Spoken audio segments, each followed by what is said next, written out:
Holy shit. Is that Erik Beimfohr on the show? We summoned him last week. It is. I actually bought the domain name Erik Beimfohr, and I'm planning some projects around this new name. I like it much better. People can understand it clearly better than Beimfohr. Trying to explain that is impossible. So I kind of like it. It worked. There was one of the first comments was like, who was that person you were talking about? I was like, I don't even know who the hell you're talking about. And then I got the clue Beimfohr, and then I was like, was my pronunciation that bad? Or who's the one who figured that out? You or Pat? Because I was tagged on that too, and I was like, I have no idea what this person's tweeting about. These are not words that make sense. Yeah, I was like, Erik Beimfohr. That's like doing one of those like puzzles. I don't know. You guys probably don't have Rainier beer where you are, but there's puzzles under the cap and stuff. It's like trying to piece together 3 like random unrelated words to make one word. Yeah. Well, for those of you guys who haven't been paying attention, Erik's been doing a ton of in-depth kind of research, thoughts, articles about the Underdog Best Ball specifically. I've noticed my drafts are looking a lot like yours, Erik. I've definitely been influenced by a lot of your thoughts. So excited to have you on tonight. We're going to talk a little shop about best ball, and then we'll finish the show hopping into a draft, and we can put those ideas into practice. But yeah, it sounds like you're about halfway through max entering BBM2. Are you like me and you've kind of put that on the shelf to just try to go hard at the puppy while we can? Yep, it was perfect timing. I actually hit 76 because I can't count well enough clearly. I hit 76 like last Friday or Saturday, basically right before they dropped the puppy. So it was absolutely perfect timing for me because like I was kind of like, well, what the hell am I going to do during July? Because like I had this whole strategy, right? I wrote about what my strategy was. I want to take like kind of this downtime break off from Best Ball Mania 2, and they dropped this. So I've just been, it's nonstop drafting because it's gonna fill so fast, and I think it's like the most plus EV tournament out there. I'm just trying to smash it as much as I can. It is nuts. They could have made it 5 times as big, and it would have filled by the time the season started. Like they probably could have made. I mean, I guess I would have to look and do the math, but the first place is 50,000. You got to think it could have been a $250,000 prize at least.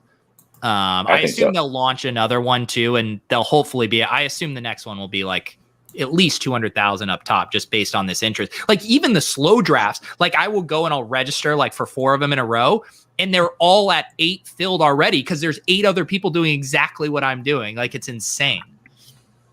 I like throughout the day, I'm just like, okay, I got a little bit of downtime. I'm just going to hop in one because I can just like casually do it while I'm sitting at my desk or whatever. It takes like 30 seconds, no matter how many spots need to be filled. It's like 30. Wow. And I'm doing fast drafts because I'm an alpha, not a beta. No, it's someone who doesn't respect their own time and clearly needs more to do with their day job. Yeah, right.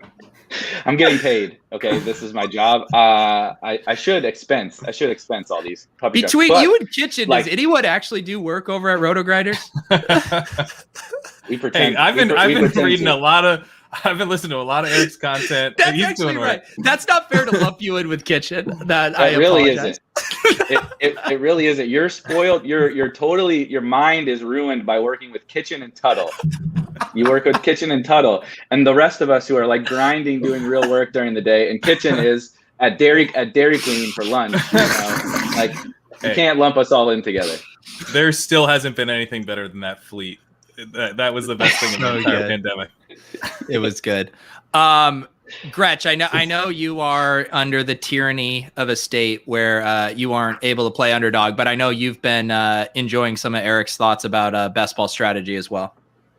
Yeah, absolutely. I don't know how you know that, but you read my mind. No, I've seen some of your comments. That's right. Yeah. I guess I've chatted with him a little bit on Twitter, but yeah, no, I've really enjoyed Erik's takes throughout this offseason. And yeah, you're right. I mean, I haven't been drafting a lot, but it's fun to see intelligent structural conversations. It really gets sort of, my mind moving. And like, I really enjoyed your one with Davis. Maybe it was this morning or yesterday about James White as his 5th running back in that one build.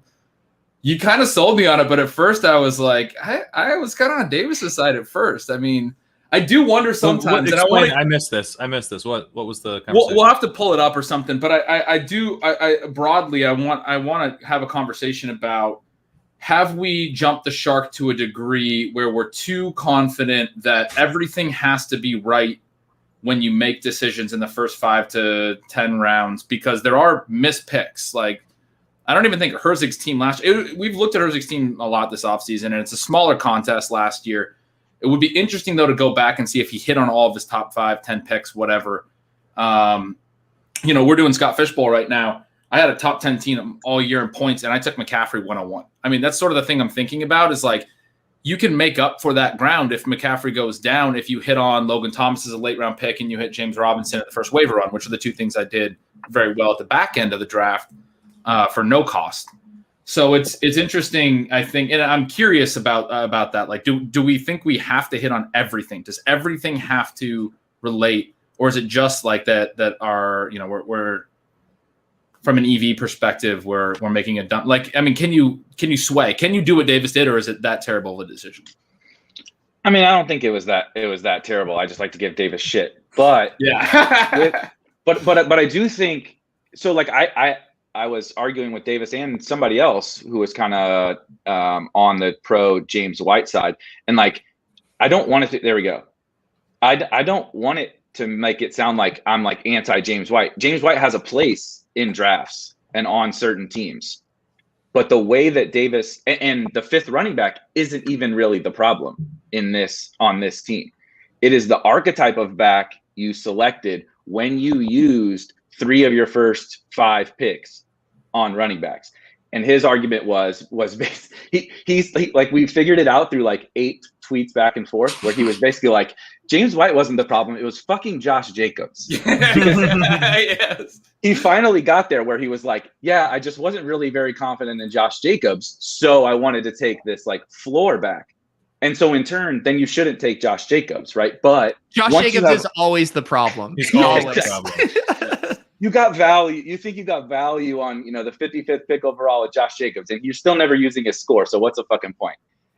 He used that pick on an archetype of a player that just like is useless on this team based on how he drafted it. Because he had already committed to Josh Jacobs. Yeah. Yeah. And it's like, I don't want to commit to Josh Jacobs either, but guess what you did? You did with a top 5 round pick. It's like you passed on. The 5th round still has good wide receivers and all the elite quarterbacks. It has borderline elite tight ends. You passed on those guys for Jacobs. So you need him. And James White, isn't like even the James White spike weeks are not really doing that much for you when you've invested in those other backs.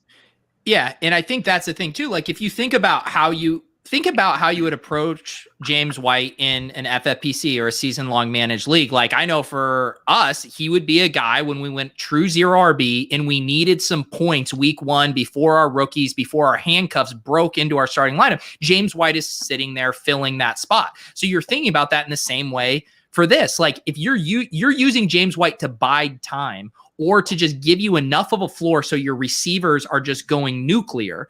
And in this build, you're making bets that it's your running backs going nuclear. You never need James White in this specific scenario. Except we do got to be a little careful there, because pass catching backs are more volatile. I think on a season-long perspective, he's a floor play. He doesn't have the ceiling to be a 3-down back, a consistent every week, massive score for your lineup. But there's a little bit of, I just want to push back on that a little bit, because we do know that pass catching backs are actually more volatile in the right game scripts. They string together catches. And so they do have underrated ceilings, I guess. Yeah, but you could take Josh Jacobs and sub him out, put in Tariq Cohen, and then you have a much better wide receiver quarterback, and then you're actually able to take advantage of those guys' spike league. And I think one thing too, and Eric, maybe you've talked about this a little bit, but I feel like one thing people are missing is I feel like there's still this misconception that running backs have a higher ceiling on a week-to-week basis. Sure, do the top 5 guys, do the Dalvin Cooks and Christian McCaffreys, of course, they can get you those 40, 45 points. But it is these receivers that have the huge ceilings. And give me the ceiling of T. Higgins versus Josh Jacobs, like every day of the week, even in the nut outcome for Josh Jacobs. The nut outcome for Josh Jacobs can't match the nut outcome for T. Higgins. Am I wrong on that? No, you're You're absolutely right. It's not this simple, but it kind of is. Like, the wide receiver never leaves the field. He never leaves the field. The nut outcome for T. Higgins is he's an alpha on a good offense, like a borderline elite offense, right? If we're really talking the nut outcome. He's the second-year breakout superstar wide receiver on an elite offense, never leaving the field, getting double-digit targets every single week and scores 15 touchdowns, whatever, right? But like, how there's even, I love to draft all these, like, the Tony Pollards and Latavius Murrays and whatever, and we like to dream, like we like to pipe dream about their upside, like if a guy goes down. But even in those cases, like, it rarely happens. Like, there are like 5 workhorses, maybe tops, in the league, right? Like you said, Christian McCaffrey, Dalvin Cook, Saquon, whatever. And Saquon, we don't even know if Saquon's going to be one this year.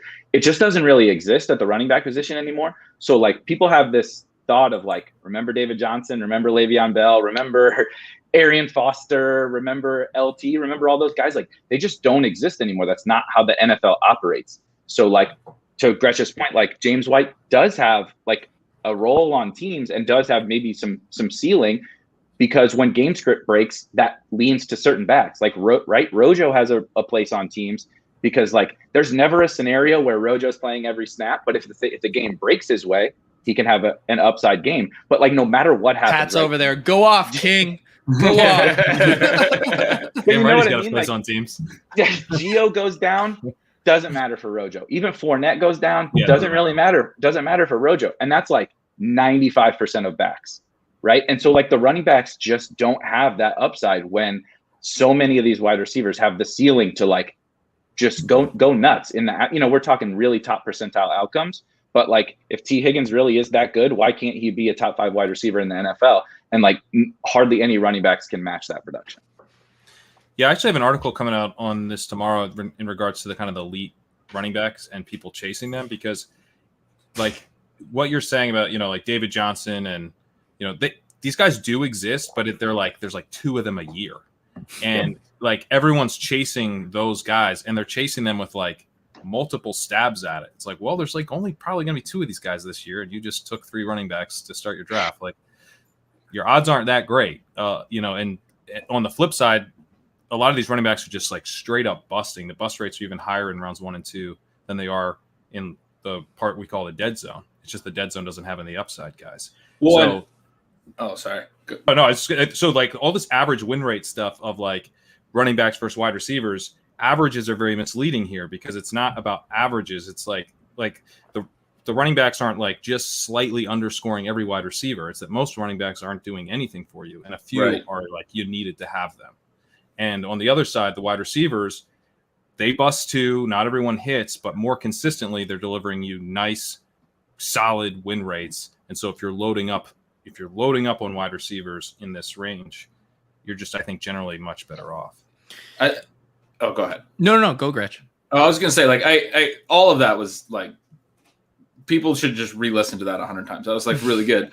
I was just going to add that the point about the running back ceiling and it being so few running backs is a really good point. And then Pat alluded to like how there's different ways of looking at this. And I think people get the wrong conclusions from how they set up analyses. And this is why when I did the original running back dead zone piece a couple of years ago, I think I just talked about this like maybe last week or a couple of weeks ago, but I was looking specifically at those really big ceiling running back outcomes. And I did a 10-year sample, and I averaged like 2.5 running backs per year, the group that I built out. It wasn't a lot, or maybe it was 4 running backs per year. I can't remember, but there wasn't a ton that were this massive that hit these massive benchmarks. I was just trying to hit the top of the top. And the point that I wanted to add from that, and was the point of my way of looking at the dead zone, because it didn't include bust rate. It didn't include even like okay outcomes, because the okay outcomes are almost as bad as the bust. They still kill your roster because you didn't take a good receiver in those spots. It just looked at ceilings, and based on ceilings, in rounds 4 to 9, the rate of hitting them was the exact same as rounds 10 to 16, like literally the exact same. Like we can't predict. It's like quarterback. We can't predict where these running backs are going to come from. So to Pat's point, people are taking all these stabs at it. Well, don't waste a lot of capital. Take your stabs late in the draft. Like, go after those dudes. You might hit James Robinson. You might hit Arian Foster. I guess Arian Foster went higher the year he broke out, but some of these guys might come out of nowhere but that doesn't mean use a bunch of 5th round picks on them to try to find them. That means use a cheap pick on them, you know? To Ben's point about the guys having okay outcomes and still killing your rosters, I pulled the win rates for the fan ball, which is PPR, and Zeke Elliott, running back 9 last year, he had over 15 points per game. Obviously wasn't the season you were hoping for, but he had over 15 points per game. He had a 2.7% win rate.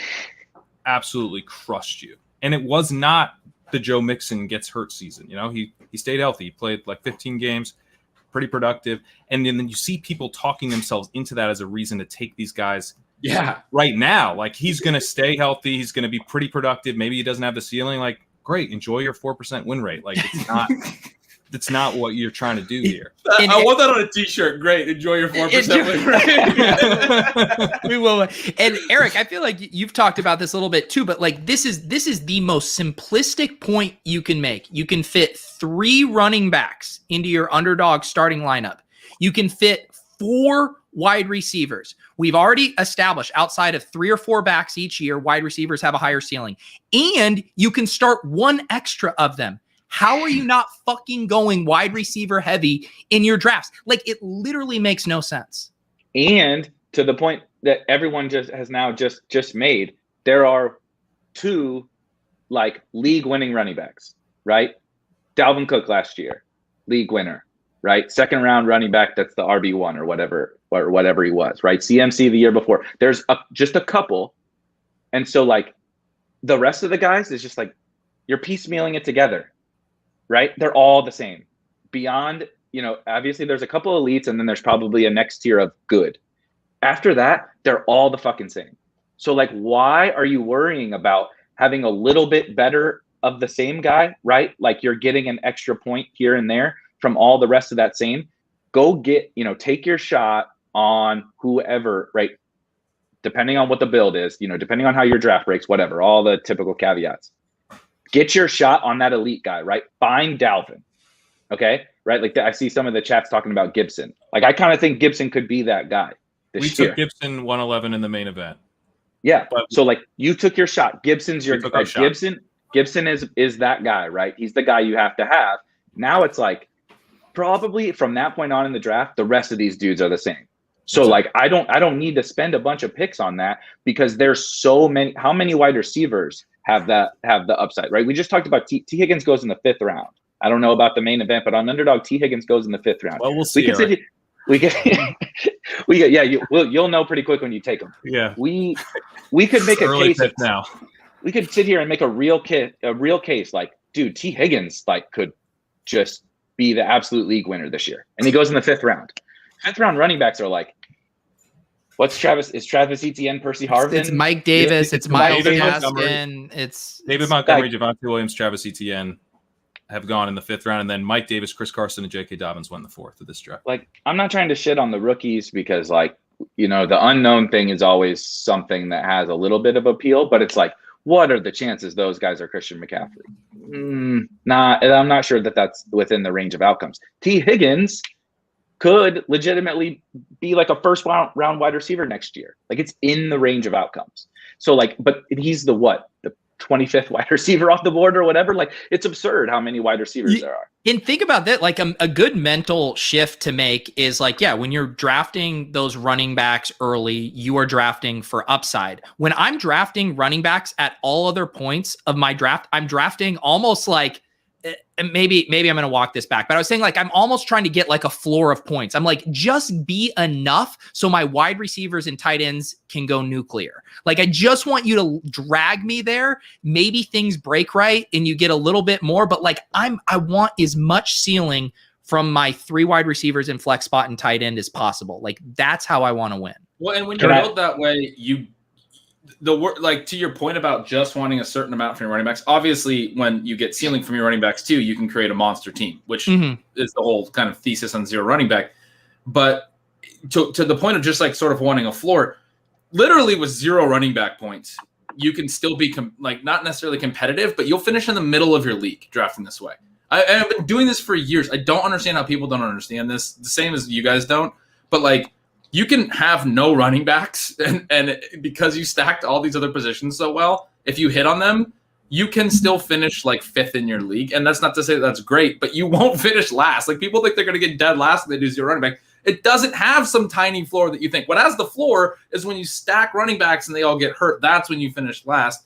You basically are guaranteed to make your playoffs, and then there's upside. It's such a – I mean, I fully believe that someday we're going to be in a fantasy landscape where people are actually drafting this way and have figured it out. Where people are drafting a higher scoring position first. Yeah, like doing it right, but we're all just sitting here like, how is this possible? How is this still happening? And yeah, like maybe we should just enjoy it for a few more years until people figure it out. In the other myth now that we see with the hyper fragile, and yes, it can work. You get your 10 wide receivers, but I still feel like people are underappreciating the ceiling you need from those wide receiver spots. Like even if you're getting your 13-point MVS weeks, your 15-point Josh Palmer weeks, like you look at the players with the highest win rates last year, it's the Diggs, it's the Hopkins, it's the guys getting the Adams that are getting 30-point weeks in the fantasy playoffs. Like those are the guys you need to win these championships. And the one Alvin Kamara, and you need the one, right? Going back to like the Gibson, Dalvin, whoever Alvin Kamara is in week 17 of this year, it's going to be one of the elite guys because no one else has six touchdown upside. I have no idea which one it's going to be. So like whoever happens to fit your draft, like find a guy who could fit that archetype. And it doesn't even have to be right to like 0 RB point. It doesn't have to be like, it could be Tony Pollard. We don't know if Zeke goes down, that could be Tony Pollard too. Right. So but it's that thing. You're always kind of making sure you're building your team appropriately. So you don't have like, not to make fun of the James White thing again. Like I don't want 5 James Whites, even if I have, all the, I want to mix in Pollard and I want to mix in Henderson and whatever, because that could be the ceiling guy too. Yeah. And to your, it was such an awesome point about Gresh made about the running back. My best team on Underdog last year that lost right before the championship. I basically never found an RB2. I had Dalvin. So like that was a little bit lucky. But I took Dalvin, I had Josh Allen, Diggs, Ridley, like all the smashes. And I had all these like zero, like it was the same strategy pretty much that I'm employing this year, which is take all the flyers on the Pollards and Lataviuses and my guy Darrington Evans, whatever, take flyers on all those guys. And I just never hit it, but it didn't matter. I won my league by like 200 points because I hit everything else. And I was scoring like 2 points a week at the RB2 spot. Yeah, one of the things I always say is like all the points count the same. Like I swear to God, people think that running back points are worth more. Like you're describing that you didn't get any points from one of your running back spots, but you still beat all the other teams by 200 points. Like those other points still counted.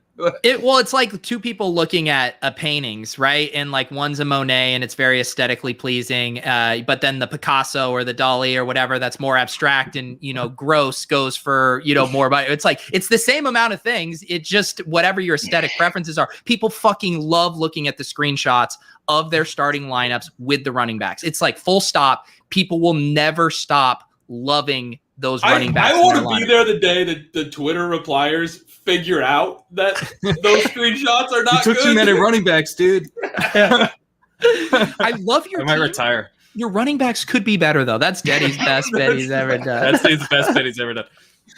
Erik, I wanted to ask you how you're approaching that pocket of the draft where there's like, because it's a really interesting pocket of the draft, I think. Like on Underdog, generally like around round 9-ish, where you've got like Pollard, you've got the high upside kind of flyer types like Pollard, AJ Dillon goes a little later, Darrell Henderson goes a little later, like that general area. But then you also have guys like Rojo, Gus Edwards, kind of being like probably the most classic example of a guy who's like does not have like a true dream about it type of ceiling, but is going to have like a fair amount of usable weeks. So like, if you do have like one elite running back, what archetype are you preferring in those rounds? Are you trying to grab like 2 of those guys, or how are you approaching that general pocket of running backs? Yeah. So it's funny you bring that up. I was starting to write something today about like, the people talk about the RB dead zone. The draft dead zone is the 9th round. In the 8th round, you can still get, like, even if you need a running back, like Mostert's there a lot of the time, right? So if you like Damian Harris has paths to a big season. some of those wide receivers fall, right? Like Visca you can get Chenault or Cook there. Visca and Mike Williams have risen through. That's the only place that Pete will take Visca. He won't go any higher than the 8th. He's not going to the 7th. I had the most, right before we were drafting, I had the most beautiful Cowboys Jags stack just set up so perfectly, and somebody took Visca right in front of me. So I was so ready to come on and brag over Pete because he doesn't like Visca anymore. We just established that. Well, we do know it wasn't Pete who sniped you. And I got right. It was definitely not a ship chasing sub anymore. But anyway, my point is that like from the 8th forward, you have like really like you're pretty much, you feel good about that guy. 1 through 8, in my opinion. 9, it gets really, really, really hairy. So like in that range, like you said, there's the Rojo types, and then like Pollard's the first of that guy. I tend to take more Pollard. So like I take a really volatile approach to RB2. So like, because I know most of the time I'm getting one of the elites, and that's the thing. I spread out my elites. Like I don't really I like Gibson. Gibson's probably my favorite guy out of everybody in the first 2 rounds, but like he's definitely nowhere near my highest owned running back. And so I'm just spreading out all those elite guys. And then it's like, especially when you get like CMC or Dalvin, then I'm really hammering the dude, just give me all the backups. Give me all the backups. And so Pollard is definitely the guy, but like to your point, like in that range, when I'm 0 RB, I'm a little more apt to take Rojo, Gus Edwards, those kind of guys, because like sometimes I don't have a running back yet. Like in round 9, I might not have a running back yet, and it's like, do I really want Pollard to be my first guy? Like we're starting to draw thin after those, because if I can get Gus, Rojo, Zach Moss, those type guys, I'm like, okay, I feel safe about getting some points early in the year, and I could still take my lottery tickets later. I want to bring this point out because I've seen this mentioned in the chat, Montgomery getting ignored in that smash. But here's the thing, guys, about the dead zone. We're not saying that they're all dead. They're not all zombies. I promise you there will be an outlier or two, probably a smash like Montgomery was down the stretch. The point is, good luck identifying it. Show me the ETN, the Mike Davis, the Gaskin, the Carson, all of those guys, and you point to the one that is going to be that league winner, and I will follow you to the end of the year. Every single one of them was bad every single year and people were still drafting them there? It would be even worse. It would be even worse. They almost do. Yeah, they almost do. But the point is, we're not questioning, and that's why we're saying in the Davis example, do any of us here like Josh Jacobs? No. Can you tell yourself a story where he's a smash? Yes. Then draft the rest of that roster accordingly to Josh Jacobs being a smash. We're not saying don't draft these guys. We're saying draft really smartly after making that big bet. And I will say again, back to that that dead zone piece where I looked at smash upside, the ones that did hit there almost universally were young backs. They were in their either in their almost exclusively rookies. There were a couple second-year guys. I think Ray Rice's second year was a massive year where he came out of the dead zone. David Montgomery last year was a second-year back. I don't want to lean into that too much, but I will say that like if you want to make excuses about the dead zone, and when I do sometimes in certain builds, it's for ETN, it's for Javonte Williams, it's for young backs. Those are like, it might just be that we as a market have not understood what their role is going to be. To Erik's point earlier, like there's a lot of uncertainty there. Their role could be a lot different, but like most of the veterans, we have a pretty good idea of what they are, what they're going to get in terms of work, and their ceiling's probably not anywhere close to what you're hoping it is. I think Javonte Williams is definitely interesting. Like I want some exposure to him. I can see the path to him even more than ETN, who I think ETN's probably a bit of a better prospect, but I just, that situation, they're going to figure out a way not to ever hand him enough work, I think. Like the way I think about when I see those running backs there in the 5th, and oftentimes I am needing or wanting to draft a running back, it's like I'm thinking about inertia. I'm thinking about Mike Davis and Gaskin holding on for dear life, getting to week 15 as the bell cow back. And then I'm looking at ETN and Javonte Williams, and I'm thinking about a surge. You're thinking they're going to get a chance, right? They're going to get a chance at some point. They're going to play. And I just feel like their trajectories throughout the season are going to be heading in, let me get my thing right, in opposite directions here. You started on different axes, so it got weird. So I tend to find myself making bets on the younger guys because I know they're going to get opportunity. And if they flash, what are we chasing? We're chasing the Jonathan Taylor fast finish. it might be rocky for a while. Why do you want to draft a James White when you draft Travis Etienne? Because you might need James White early on in the season, but Etienne could be the hammer play for you weeks 15 through 7. But still, like it is, and yeah, all that's true. But it's still like we're making these exceptions because people want to make those exceptions. Like it's still just don't draft in the dead zone and you'll be great. Like seriously, it's that simple. The David Montgomery point, I also want to point out, like Tariq Cohen tore his ACL, so you got lucky there. He started running massive amounts of routes because of that. He had an enormously easy schedule down the stretch, so you got lucky there. Their offense was horrible. Their passing game was horrible. They had no identity. So as soon as he started running the ball, he became their entire offense. Like I was talking a couple weeks ago about identity backs, and Montgomery actually came to mind. Like he became like their Derrick Henry because they had no other options. They couldn't throw the ball. They gave him the ball every freaking play down the stretch against these bad run Ds. It was a perfect storm. You want to chase that? Go ahead. Good luck hitting that. Also, David Montgomery had a 13% win rate in PPR. Adam Thielen had a 12.5% win rate. Like, it's like, what are we chasing? We're not chasing anything that off the charts. We're chasing like Adam Thielen. Like, give me a break. Like, he wasn't Alvin Kamara last year. He wasn't Dalvin Cook last year. Like, those guys were the guys with the actual big time, okay, this is worth chasing. Montgomery was a hit. He was like, a low grade league winner type, but he was not like a reason to change your philosophy and dive into a pit of landmines. So because he was great he was really great in playoff heavy form. Yeah, he was great in playoffs. Yeah. And but you know who else was great? He was on Justin's team. You know who else was great in playoff heavy format? Stephon Diggs, who was going in the same round or later than David Montgomery and was a better probabilistic bet. Like that's the whole point here. Like, of course these guys can hit, but they're not better probability bets. If you're maxing out the BBM like 150 times, I want to make the better probability bet. If you're making one roster, go fucking draft the running back you love. Like knock yourself out. But we're trying to compound probabilities over a course of a large amount of drafts. The other thing about Montgomery was, to Pat's point, like he was a hit, right? He never flashed this. We didn't find the next CMC, right? That's what you're looking for. You want the next CMC, right? Gibson can be the next CMC. I mean, he's literally in the role that CMC, hopefully in the role that CMC played. Montgomery was like, it was just a guy that was a pain in the ass that you didn't have because he was scoring like 26 points every week, which is like good. There's no shade on 26 points. Alvin Kamara scored 6 touchdowns in the championship game. David Montgomery wasn't doing that, right? Christian McCaffrey has games where he catches 14 balls and has 200 total yards. David Montgomery wasn't doing that. It wasn't just like, oh my God, it's over if you don't have David Montgomery. And I want to target the guy that it's like, oh shit, Zeke went down.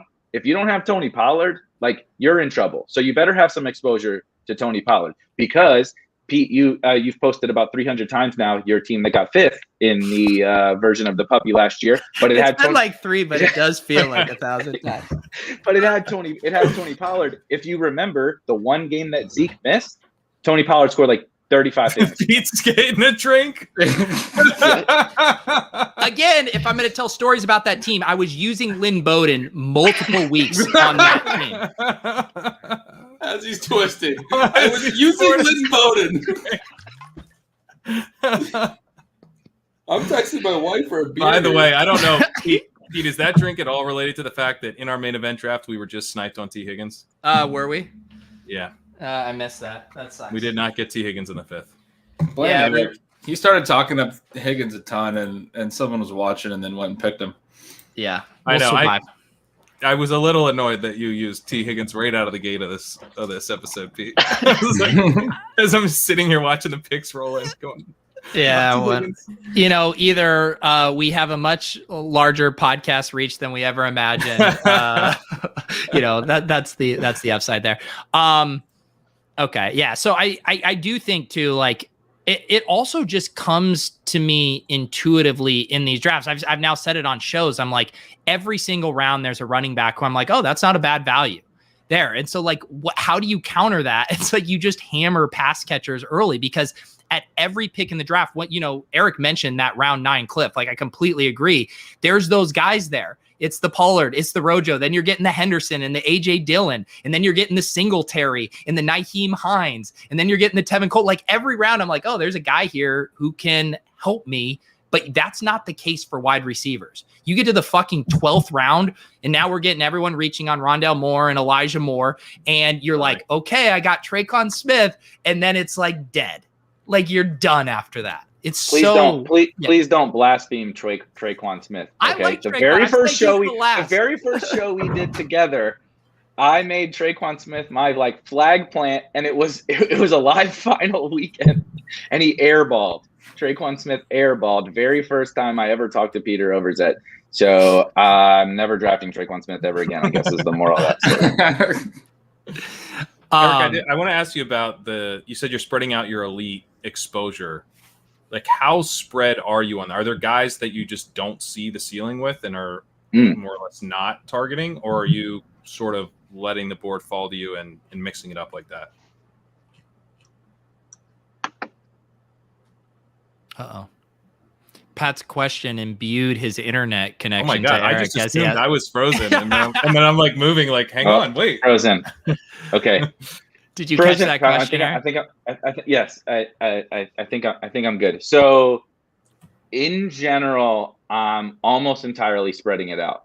There are a few guys that I'm taking pretty big stands against. So like I haven't drafted Najee Harris one time. And I don't plan to take Najee Harris one time. I'm taking him a couple. I get scared. Of course. Jesus Christ. Of all people, Najee Harris. It was at 3-2, Eric. It was at 3-2. Hey, I'll defend you, Pete. I would take him a couple times if I was building a massive portfolio. So that's my thought too. I understand. Yeah, and trust me, I totally get that. I'm in the like play whoever you want of the elite cheers. I'm not going to argue. I'm not really going to argue against any of these guys. But Najee is a guy I would rather bet against than bet on, and where he usually at 3-2 or whatever. Like especially if you start at 0 RB, like I'm not going to hate on anybody taking Najee, but he's typically a guy going like mid to late second. I just don't want really any part of him. As weird as maybe it sounds, Kamara is a guy I'm not taking very much. I'm lower on him than the market and the big dog. Again, for I'm Lucy with the football. Charlie Brown with the football and the big dog again this year. I'm a little bit lower. So who are you taking at 3 and 4 then on Underdog? Yeah. I take Zeke at 3, and I'll take Kelsey. I'll take Kelsey as high as 4. So, I mean, Kelsey makes sense. Talk to what you read the profile. He's in the best shape of his life, and now you're hammering him at 3, or what? Well, yeah, that's the number one thing on I have a Post-it right here that says like who's in the best shape of their life. With a little picture of Zeke on it. Exactly. And I have the GIF of him doing this. No, it's strictly like Cowboys related. Like, so first of all, if you remember, like for the last 2 years. Like I know Zeke busted last year, and I'm not even really like a Zeke fan. Frankly, I despise that they don't like let Pollard cook. But like, I just want this offense. Like I'm trying to make as many bets on this offense as possible. And so like, I kind of want to fade the Saints offense without Breeze. I was a huge Jameis guy before. I'm really not a Taysom guy. So I'm trying to get away from there, and I'm actually trying to actively kind of bet against Henry.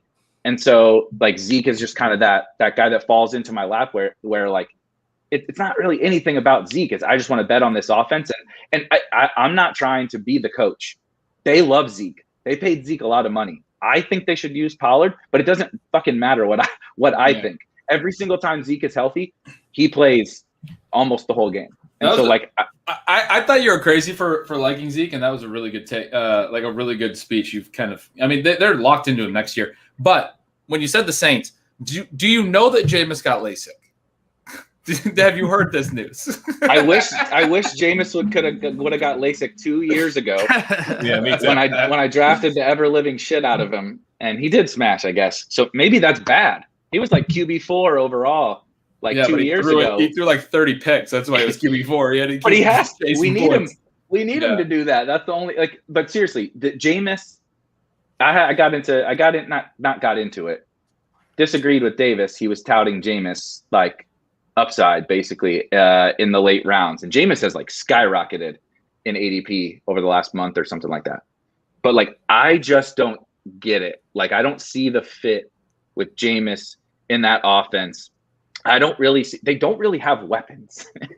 Like they have two dudes and they're awesome dudes, but like Slant Boy doesn't fit Jameis's archetype, and he certainly doesn't fit Taysom Hill's like skill set. And like frankly, neither does Kamara. And so it's just an awkward fit of guys where I kind of think we're banking on them at these costs, maybe not empty, but we're banking on them at these costs, like basically being the same old Saints.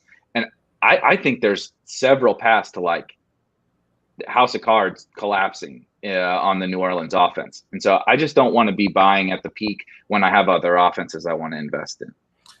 That makes sense. I like that take. I will say that I think the House of Cards point I really liked, especially at their prices. I will say that I think Jameis and Thomas are maybe a better fit than you're giving credit to. I remember a few years back, Hermsmeyer at 538 wrote about Jameis. People talk about his really high ADOT as if he's this like big time down, like deep threat thrower, but he's actually terrible at downfield throws. Like he's really below average. He's the only quarterback that Deshaun Jackson was in his entire career wasn't efficient with. He was really inefficient with him, but he's good in the intermediate range. And so my thought, like where that could be a good fit, like Thomas is very good at earning targets, very good at getting open, obviously creating separation. A lot of that is, has been with Breeze, some preternatural, connection. They've played together for long enough, but Jameis can make those throws. He was good with Godwin a couple years ago. He was good with Godwin. I think Thomas could catch a lot of passes. I think also Breeze's arm was dead. Like, the whole slant boy thing is at least partially due to what they could do with Breeze. So if he's used more like Godwin was a couple years ago, that could be pretty nice. Yeah, I will say I probably should walk it back a little bit because like Jameis, Godwin, I had like you remember the draft days, you love Godwin. I remember you. Loving Godwin. I Godwin is my guy. I'll wear a jersey next time I come on. I got the Godwin jersey upstairs. But like Godwin, Jameis was like I literally drafted like 60% Jameis and like 50% Godwin and max entered teams on draft. And so to your point, it's probably a little bit hypocritical that like I was in on that kind of archetype pairing and I would like downplay Michael Thomas. So I think that's a pretty good point. Yeah, but I liked your point about the House of Cards. One concern I have with Jameis is I think there's a lot of pass. I would say maybe more than 50% probability that both of the quarterbacks play significant snaps this year. Essentially, like if Jameis is the week 1 starter, there's no way he's going 17 games without messing up at some point. And they might just decide next week they're going to go with Taysom Hill. They might not even tell anyone because they want the game plan to be so different. Like I can almost see Sean Payton shuffling week after week. He's sort of set himself up to do that, where teams won't know who to game plan for. Force him to game plan for both quarterbacks. It would be kind of sharp. Force him to game plan for both quarterbacks. I don't think there's a lot of scenarios where he picks one QB and sticks with him for 17 games, which is what in draft season we're all sort of thinking when we look at projections, like who's going to be the quarterback. That's not probably the way their season's going to play out, to Eric's point. And when with the House of Cards, like when Taysom's in there, it's not good for the offense. It's going to be bad for Kamara. He's not going to get targets because Hill's going to run, all that stuff. So it's going to be a weird season for sure for them. Okay, can I pile on that with the Saints? Because I'm workshopping. I talked about the Titans, and Gretch, you kind of talked about this with like identity backs, right? With the big dog is like the epitome of an identity back. So that's actually how I feel about Kamara with the Saints. And so my actual personal belief why I haven't drafted Jameis or Taysom is because I think Peyton is gonna play both. Like he loves Taysom too much. Like if you played DFS in the last 2 years, if you've watched the Saints in the last 2 years, he loves Taysom way too much to just be like, okay, we're gonna go to Jameis. I think he's gonna play Taysom, and so I think Taysom might start. Maybe a hot take, whatever, but like I think at worst Taysom's playing. Like they're like almost like like college quarterback sharing snaps type of thing. However, I think Kamara is like he's their identity back. Like I know Michael Thomas is, he's a stud and all that kind of thing, but Kamara makes the offense tick. If something were to happen to Kamara, or if Kamara is like not super effective without Breeze, I think that's when you see more Taysom. To your point, like them mixing them in, like because if Jameis isn't a fit for Kamara or whatever, right? It's just not working, or Kamara goes down. Like the God bless Jameis. I love Jameis, but he's not going to go win you 12 games throwing to frickin' Traquan Smith and Marquez Callaway. Like, it's just not going to happen. So I think he'll try to, bring Taysom in to really get things. Yeah, go college style, right? Let's run zone read, and then Taysom will be his identity back at that point. Yeah, exactly. I mean, I think he will do that. Taysom kind of was in the couple weeks he started last year. He was. I did want to make a point on the Derrick Henry thing, because he's a guy that I sort of, had the Najee Harris capitulation moment a few times with. But I feel like I'm getting my second wind in fading him, partly after looking at like I looked at Nick Chubb last year. Nick Chubb only played 12 games, but he had 17 points per game. He was much cheaper than Henry was. He had a below average win rate last year. Like, if Henry has 18.5 points per game at this ADP, it's not going to be enough. Like, he needs to, and how does he not almost? Like, is he going to run for 2,000 yards again? They're not going to use him more as a receiver. They're not throwing to the running backs. There's a running back out there pass blocking, basically. And if anything, they'll probably slow down, because they lost Arthur Smith. They played very up-tempo. The new OC, I don't think, is as likely to keep that pace up, or there's paths to them being much slower. So Henry's volume could decrease that way. And then there's just simple regression of, like, he's just, he's stayed very healthy. Ben's been talking about how he's been hinting that he might break down, but doesn't want to make that point because it's the big dog. But that's possible. And even if he only breaks down for a couple games plus some minor regression, and all of a sudden he's got like a 6% win rate because or lower. The bar is so high. Way lower. Yeah. No, I mean, your point about what his actual points per game ceiling is the whole point. I think it's a great point. Like, there's no scenario where he gets to 25 points per game like these one or two backs every year. Like we talked about, we just saw him run for 2,000 plus yards last year, and he didn't even really get close. I think he was at 20.9 points per game. He's the easiest fade in fantasy football. Literally the easiest fade, in my opinion. And I've done it the last 2 years and hated it because he's so good. There's more risk, or there's still risk. And when he's been amazing, he hasn't buried me. So why wouldn't I keep fading him?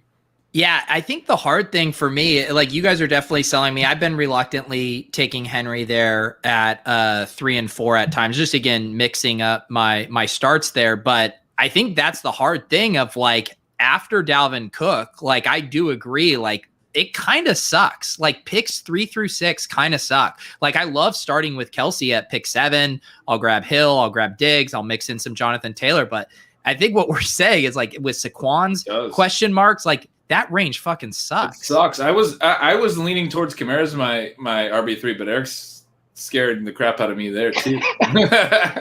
Just take Kelsey. Really? Yeah. You don't have to worry about this if you just take Kelsey. Well, what about Saquon? Because, like, he's got the path to the upside. It's very scary, but it's still, the path is still there, even if you might slide off the mountain face while trying to climb it. You know what I mean? But it's like, if he's healthy, like, we've seen him in this role, this kind of an old school coaching staff that will probably feed him. They view him as the face of the franchise. Like, I think if he shows he's healthy by week 2 or 3, they're not going to baby him after that. Like, he catches a ton of passes that, so I don't know. I'm a little bit more interested in him after doing this research, even though he feels like he has such high bust potential. But again, to the point of, like, Derrick Henry can bust by scoring 18 points a game. Like, the bust threshold is actually quite high. So you need to, if Saquon Saquon has 12 points per game, it's not that different than 18 from Henry. So you might upside or nothing. No, I agree with that. I mean, upside or nothing. People are afraid to lose their draft in the first round, so they don't want to take Saquon. But, like, if you're just looking at the absolute ceiling outcomes, he's probably the third pick. What is your guys? Or Zeke? I think Eric makes some good points. That offense is gonna be really good if they use him. Like, he could be that guy too.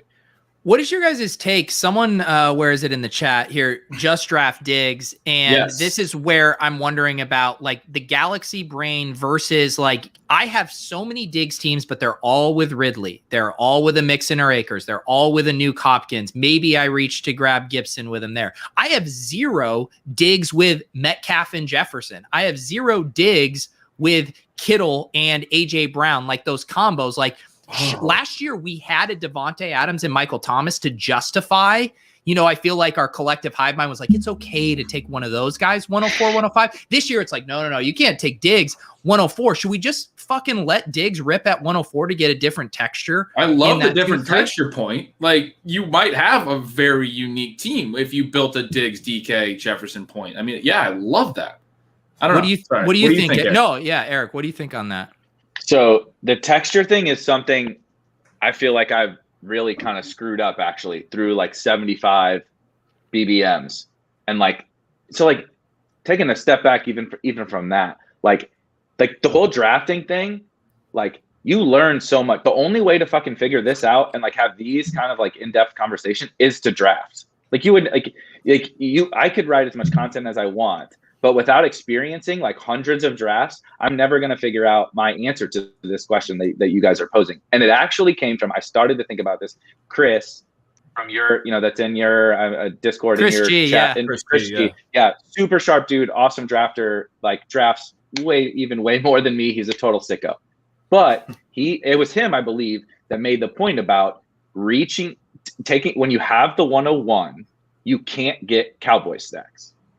And so if you reach at the end of round 2 for CeeDee, and then you take Amari at the beginning of round 3, you're giving up ADP, right, on both of those guys. But there's no otherwise you will never have a Cowboy stack with CMC unless you reach for those guys, because it's just not possible to do it if you take everyone close to their ADP. So like, honestly, it's been 2 months of drafting, and like some of those things never even really came to my mind. And now I think about that. Like it keeps me up at night. I'm like, I got 15 CMC teams and there's no doubt. I got no Dallas, I got no whatever. But to that point, I think we should embrace that kind of thing, in particular in the first 3 rounds, because it doesn't really matter. We like to pretend like it matters, and ADP really matters. Like I have like my guys, we all have our guys, right? Like I have more Darrington Evans than anybody on the planet, but I'm not reaching for him in the 14th round, right? And that would matter. If I took him in the 14th round, like, you're just an idiot. You're just giving up way too much value. But like, what really is the difference between Stephon Diggs at 10th overall and Stephon Diggs at 5th overall? It doesn't matter, right? Because you're still going to get a relatively similar style player in the second round. And to your point, it's super unique. Like, if you advance that team, it's probably the only team that has that. Yeah, you know what I mean? It's the leaving salary on the table in Showdown. Yep. Yeah. And I've noted now that, and I do feel like the puppy is like this fun gift to experiment with these starts. And I've noticed, like, because I've been firing at so many of these, and I'm like, I keep doing like the same starts. Like, I'm like, I don't worry about getting natural diversification later in the draft. Like, but I do worry, because I've been pretty tethered to ADP early on, that I'm like, fuck, I'm not getting these super unique starts. And I want to push myself outside that comfort zone to get some Kelsey, Diggs, Hill starts that are really unique with the 2-3 pairing. That's why I've been taking Kelsey earlier and earlier. Like, I've taken Kelsey. I think I even took Kelsey 3rd the other day just to see how that draft broke out. Shocker, it's usually 0 RB, but like, experiment in the puppy. It's the perfect thing. On DraftKings, I'll experiment in the $3, and then like really work on my portfolio in the $20 or whatever, because like, I'm telling you, it really isn't that big of a deal. And I will bet you will make up that ADP like tenfold later in the draft. Because to your point about like running backs, wait till the 8th through 12th round. There's a running back that falls 2 rounds past ADP. So why does it matter if you gave up 5 picks of ADP in the first round? Yeah. Yep. Do we want to fire one of these? Yeah. Should we do it? I was trying to check the pulse of the chat because people were really enjoying this discussion here. And I'm just letting you guys know the combination of how fast these fill, like only a few of you are going to get in this draft with us. Someone suggested multiple drafts. That's never good for content. We would just all be talking over each other and wouldn't know what was going on. So it has to be one draft. All right, let's hop in the puppy. We'll do it on mine end. We can, I could get Sam to draft for me. We know that works out. All right, whoever wants to hop in this with us, and we'll talk it through. together here on the puppy. If you guys haven't signed up on Underdog, what is wrong with you? All right, we couple spots here actually for you guys. My dirty money. All right, okay, it is a friends and family draft. We got Clay 101. We got Chris G in here, the aforementioned guy. So yeah, it's we got Vince, all the classic guys. All right, so we're 108 guys. Love it. We are 108. We don't have to deal with the rounds. The new RB dead zone is picks 3 through 6. That's the new dead zone. I honestly would prefer to be at 8 than like at 3 or 4 right now. Yeah, I think for which sure. is it's not that way most years at all. It does feel so different this year. Whereas, like, I mean, and we've talked about how we assume training camp is going to push things up, but it just feels weird in that a lot of those running backs, like I feel like if this was last year, Antonio Gibson on Underdog would already be like pick 110, but like this year he's still like 2-6 or whatever. Yeah, that is interesting. And remember last year towards the end of the draft season, like Connor and Jonathan Taylor were like mid-third round picks, and then they were late second round picks. Like you couldn't even get them. Don't ever say James Conner's name again. That was like whatever 30% of max entries on Underdog pissed away on that bum last year. Yeah, one of those picks worked out. Sure. One of those didn't. You put Connor and James and Jonathan Taylor in the same sentence. I know. And again, it goes back to that same thing I was talking about with the round 5 when you're looking at the ETN and Javonte Williams versus Mike Davis and Gaskin. It was like Jonathan Taylor and James Conner were moving in different directions that season. So Barkley and Zeke go 3 and 4 here after we sort of decided they might make sense there. And Kelsey. And Kelsey 5. This is what everyone, you get a German idea in your head, and we did this to ourselves. We're now swimming upstream this whole draft. This is gonna work. Henry and Kamara are gonna fall to us. I love it. I call Henry the easiest play in fantasy football, and we're gonna take him. No, we're not. No, we're not. It's exactly what happened. How are you gonna take him? Derrick Henry does not fall to 1-8 in these drafts. No. Eric, what are we doing? Diggs. Not Diggs. Okay. Yes. All right. See if Henry will fall to the second. I love one of these guys in here, probably Zilla Master, is just like, oh my fucking God. Derrick Henry. He's waking up his wife right now. Dude, babe, you will not believe what just happened. Oh no, I got sniped. No, Fritz took it. Oh my goodness. Everyone's been influenced hard. You talk shit about Derrick Henry for an hour, and then he goes 1-9. Incredible. We're market movers, boys. So good. In this one little tiny draft. All right, here. All right, finally some running backs going off the board here. Yeah, they're flying off now. Yeah. So everyone got permission to finally take the running backs. Dude, the thirst. Still only 2 through 13. I want to have a Hopkins conversation at some point. I don't know if I like his price. Doesn't matter when he catches 2 touchdowns and 150 yards in the championship week against the Cowboys. All right, we're on the clock here. What's the pick, guys? Ooh, Nuke is gone. You want to take your boy, Ben? I would. Who's your boy? AJ Brown. I mean, I would take AJ Brown in a heartbeat. But. That's kind of interesting. Cue him because you won't be able to you'll never get AJ Brown and Diggs. Yeah, that's not what we're talking about, like the weird start. All right, AJ Brown it is. Brown usually goes later in the He's at the 2-3 turn. So like that's to the point about like uniqueness. Like I have so much AJ Brown and CMC, which is like I'm very happy about that. Like that the ADPs play out that way. But like AJ Brown is at the end, the 2-3 turn every single time, just a smash when you have CMC, but take him a few picks early here. And like Diggs a few picks early. Yeah, look, Diggs is 12.5 ADP, Brown's 24. They're exactly at opposite turns. And like knowing I've watched enough of Pete's streams to know that like we're gonna scoop so much value later on. at running back, that setting up this super unique start, we're gonna make back. We're gonna make back that ADP eventually. And it helps that we have the two best receivers in the NFL on our team. There you go.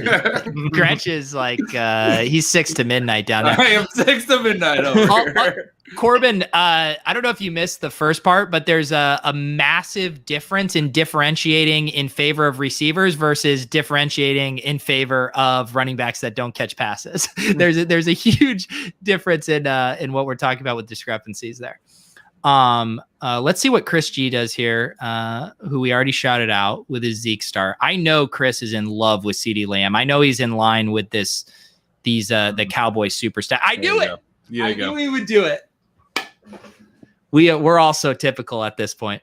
Lamb at 2.9. Is he going that high now? No, he is when Chris told me earlier today he has a hard time passing on Lamb in the third, and I was like, yeah, no, I feel that, but I didn't know he had a hard time passing on him at 2.9 these days. So here's a take. I'm curious on you guys. When you take Zeke, I don't love like starting to set up a Dallas stack with CD and Amar. Like I'm not saying you can't take those guys, because like it's like having Zeke and like one of the receivers or whatever is fine. But like if I'm really setting, like I'm thinking like from a DFS perspective, right? If I'm setting up a game stack and I'm setting up the optimal version of that game stack, like if I want Dak, like it probably doesn't have Zeke and like if Zeke is going to smash and run for 100 yards and 2 touchdowns, Dak and CD are probably not the optimal, it's not the optimal stack. So like you want the Kyler side of that stack there. Yeah, exactly. Yep. I agree with that. I think there's specific teams where you can incorporate the running back. I think then there's other teams, and I think Dallas is one of the other teams where like the kind of the thesis with the Dallas passing game play, they have 3 good receivers, but they're going to throw a ton, and that's not great for Zeke. Yep. What about Gallup in that case? Because he's at least cheaper. I think probably the most palatable to. But I wouldn't want to have a stack that is Zeke, Dak, Gallup. Right. Because you don't, if Dak is really smashing, it's not just Gallup. It's not just Gallup. So we're up again. Yeah. So in this spot, I've been taking Allen Robinson, but does anyone want to make a case for someone else? No, I'm good with that. I just took Moore over him in Scott Fishbowl. I took DJ Moore over him. This isn't something like I go out of my way to do by any means, but like you look at our wide receivers here and we have viable stack options at different price points. We got Allen in the 5th, we got Tannehill in the 10th, we got Fields in the 12th or 13th. Like awesome. I like having those different chances to make that detour. I think about that probably too much. Yeah. I love having the Fields one set up. Love it. Fields, I almost always try to set up one of those, probably rookie quarterbacks, but like it used to be Tannehill was in that range. Now he's way too expensive, like way more expensive than those guys. But trying to set up those stacks, right? I would include Tua in that too. Like I'm just trying to include those like 11th through 13th round quarterbacks as I'm building out these stacks. Like I don't want to get to the point and I have like all my wide receivers are Mecole Hardman and all with elite quarterbacks, because then you can never set up good sacks. I'm laughing at this team in the 12 hole who is the only person not watching the show that he is truly doing the look at all this running. I can't believe my fortune. All right. The moment of truth will be the next turn. Is he actually building a hyperfragile team? No. You better not take another running back. He's going to take 5. He's going to take Carson. Carson's going to come all the way back around. I was hoping for Godwin. This is actually a trickier spot. What do you guys do here? Ooh.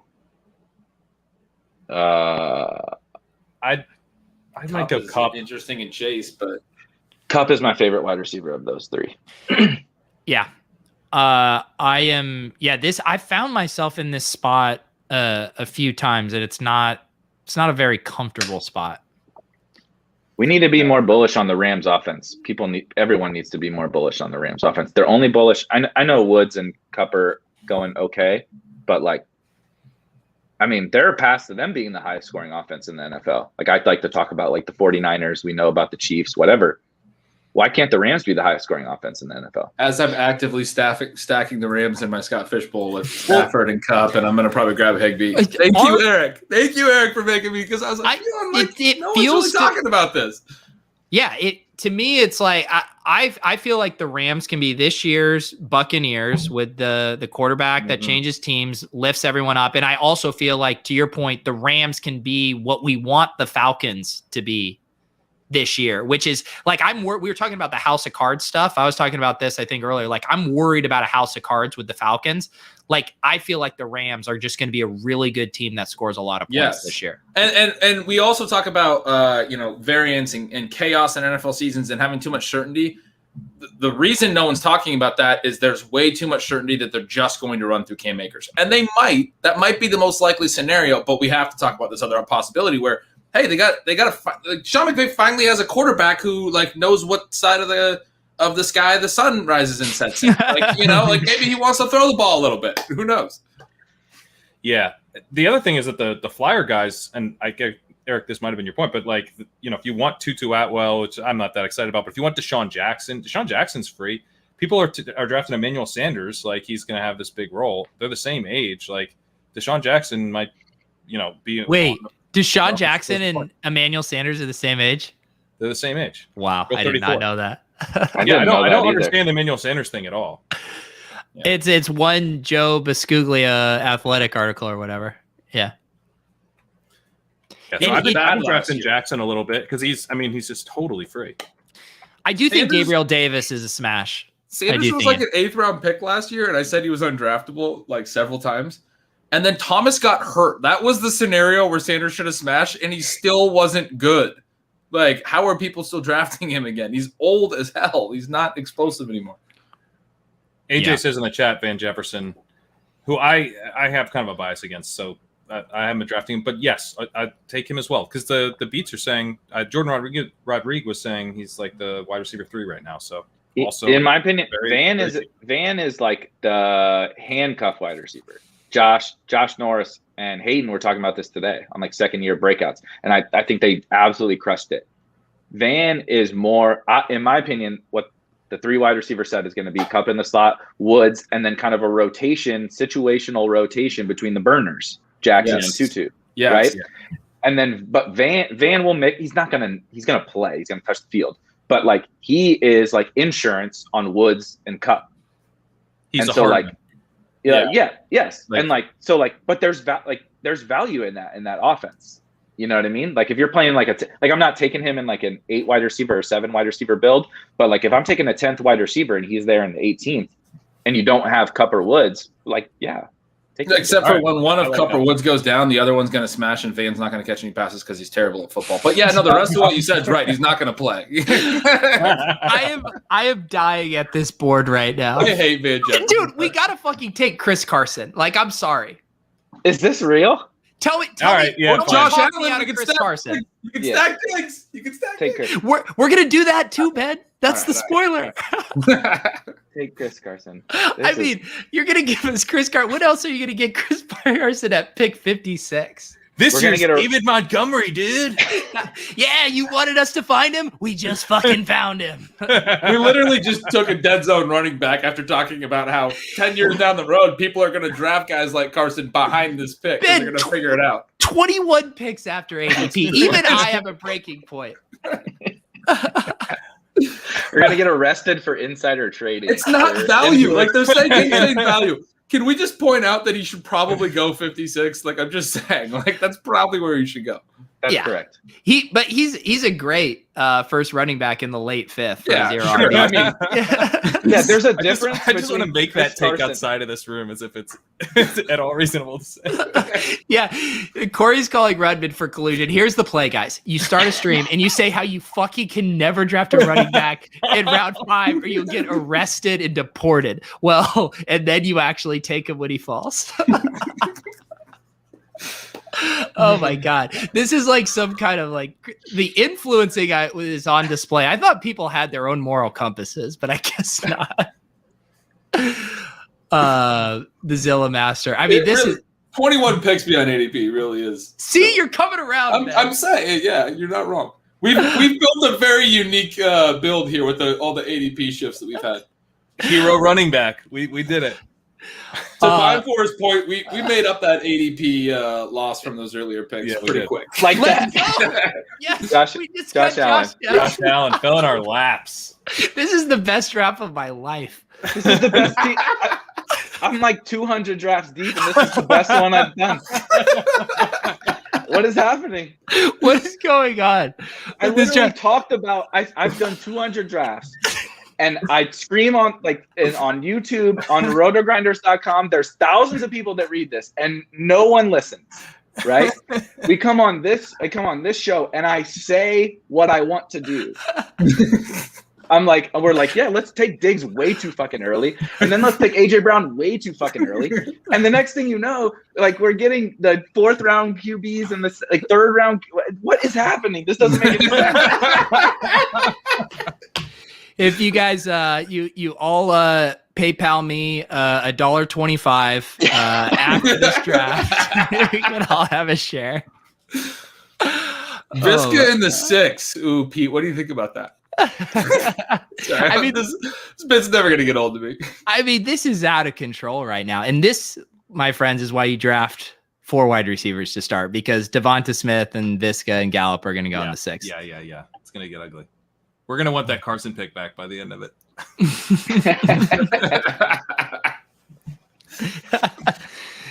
That is what happened. Like with Davis today, we did a draft on the Swolecast, and it was, he bullied me into taking Gibson in the 2nd, which I was like, whatever, I like Gibson.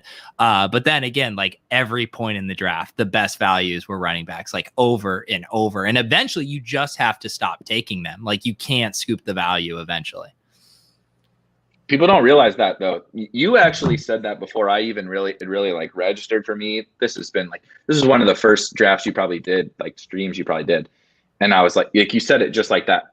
At a certain point, every single one of the best picks is the running back. And it happens for like 10 rounds. And like once it happens, it never stops. So like, just, that's just zero RB. It's like, it's really not that complicated, but it's hard for people to wrap their heads around. Like, it's uncomfortable. Actually doing it in a draft is uncomfortable. That's the word that I've used with Sean before, and I know he agrees with. Like it does. Even like when I do it, I've been doing it for years. I always feel uncomfortable doing it. But the more drafts you do, I think the more comfortable you get.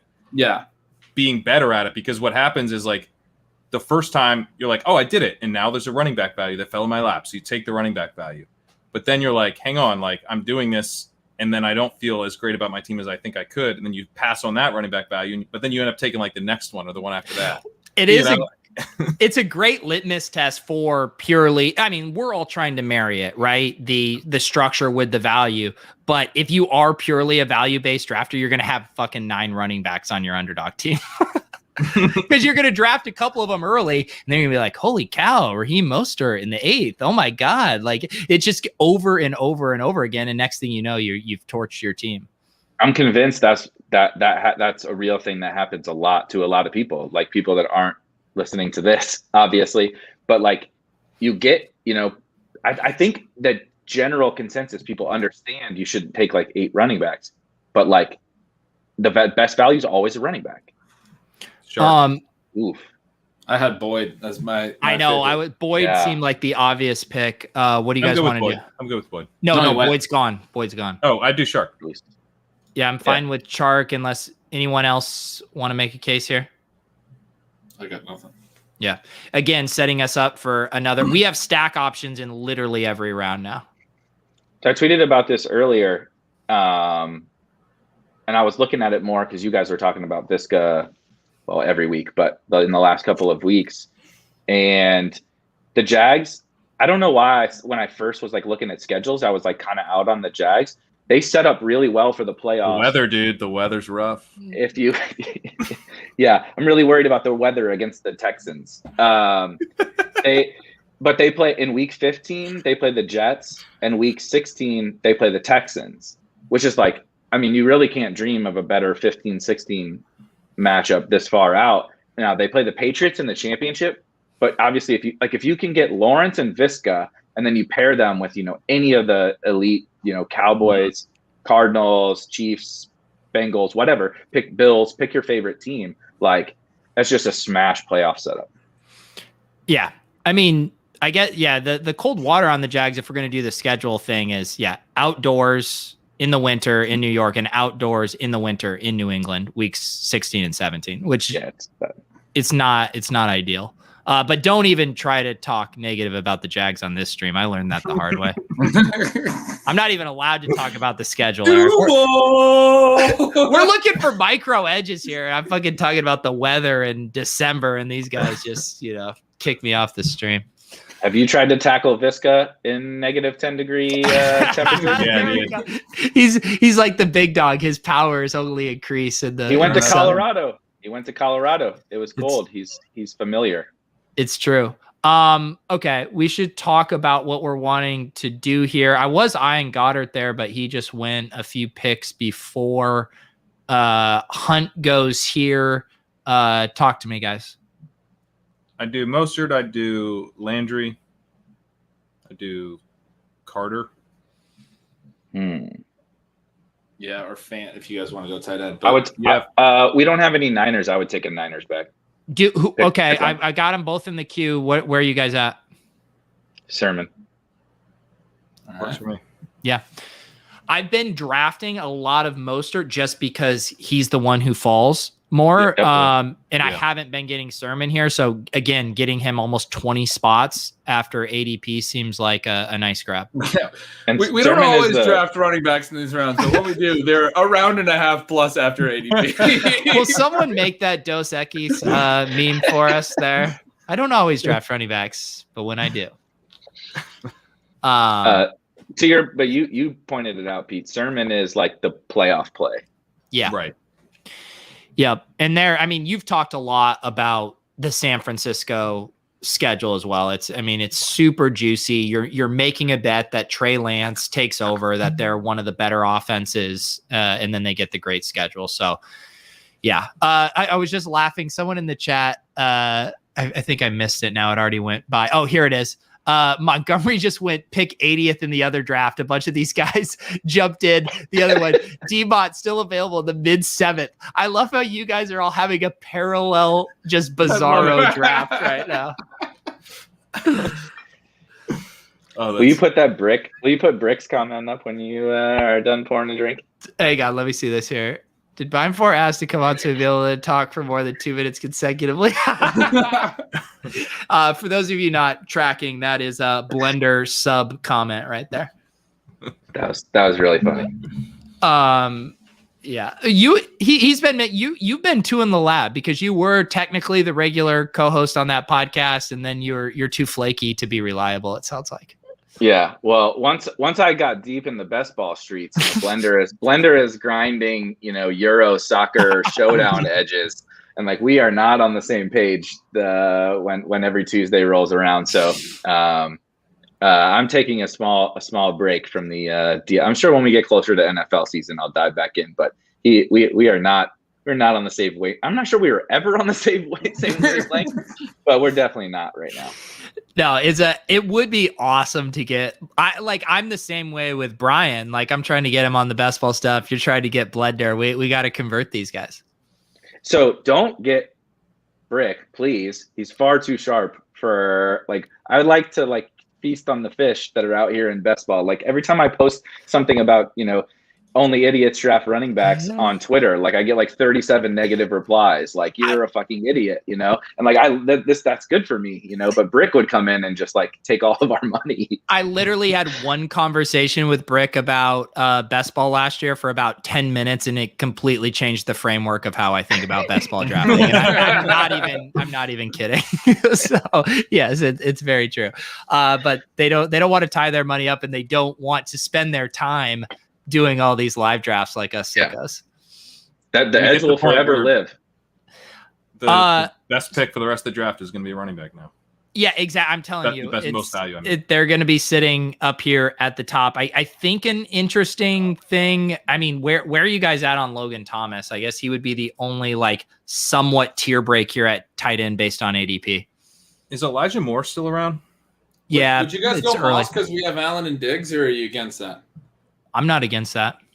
So I have a case against that scenario. Yeah, then go where you want to go. I'll hear your case. I think we should take Logan Thomas. Okay. Set up another stack and take a little bit of tight end value. I was kind of asking if you were thinking them similarly to the Cowboys, because I could see that take. Is that sort of what you're thinking? Like the Moss scenario isn't great for the Bills passing game. Moss is, and it's not. It even more so. It's not good for Allen's. Yeah, that's a ceiling case, right? Because if there's a case for Moss ceiling, right, and it's Allen's not the goal line back anymore. Moss is, which is like I don't think people are taking that into account. Like I'm drafting Zach Moss. I know he's risen a little bit, but like. If they decide like, hey, this is the future of our franchise, maybe we don't want to have him getting destroyed at the goal line, by linebackers 5 times a game, and they give it to Moss. That's like Moss could be a monster, but like in this build, we've assumed that Josh Allen is still that guy. Yeah. And I guess the only thing I would say, and I've been saying this point a couple times recently, is like the benefit of getting Zach Moss on this build is we're making a bet on the week 1 through 14 edition of the Bills, that they're just a smash offense. He assumes the 75-25 role of the running backs, but then you are capping your upside weeks, 15 through 17. But I guess the counter would be if this is the smash offense, can you survive there? Because you're basically ping-ponging Josh Allen passing game and Zach Moss weeks in the fantasy playoffs. And I think that's viable too. Yep. All right. We are on the clock again. You will be shocked to know all of the best players available are running backs. What wide receivers are there? Wide receivers, Gage, Jones, Rondale. I would take Rondale. Or you go with the Gabriel Davis reach, Marvin or Rondale. Marvin, Rondale is Lawrence available? Is Lawrence? It's Rondale available? For me too. If you don't mind Rondale, I think Lawrence is well available. But let's see if Okay, we can survive with just a single stack of there. I mean, this is the thing too. All of our quarterback options are still here too. Fields, Lawrence. See, my issue with Marvin and Chark is I think they do sort of overlap. And I agree, and I don't like Marvin's ceiling really because of Chark. I like the weekly ceiling of both of them, and that's why I kind of like including him. Like if Chark is starting to fall. Like I don't even know if I've drafted Chark because I was like I would rather bet on Visca as like the number 1 in that offense. And so Chark didn't make a lot of sense. He's starting to fall. Very little, but this is a nice price. But they're like archetypes of this downfield flyer, type of guy make a lot of sense together, not because they're both going to hit together, but because one of them in a big Lawrence week is going to they have to hit. Like I love Visca, but Lawrence can't hit if Visca catches 10 balls out of the slot. Yeah.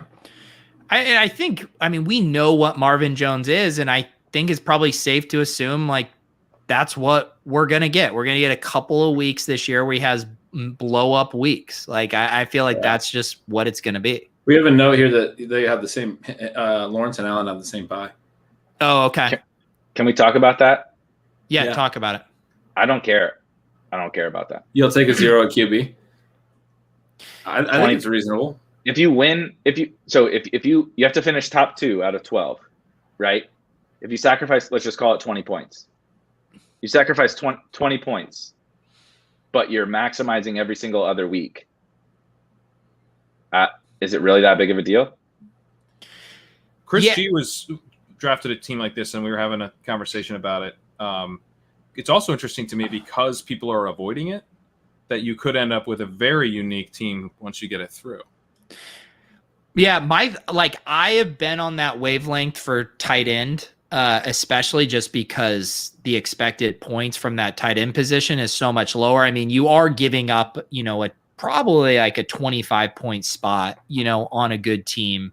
But I get it. Like you said, like when you are crushing your league, you're winning by hundreds of points, and those are minuscule. So it's like if there's an insane value, like don't just pass it up because it has the same buy. Yeah, that's a good point. 25 points might not be the margin. It's probably a huge dog, obviously, to be the margin.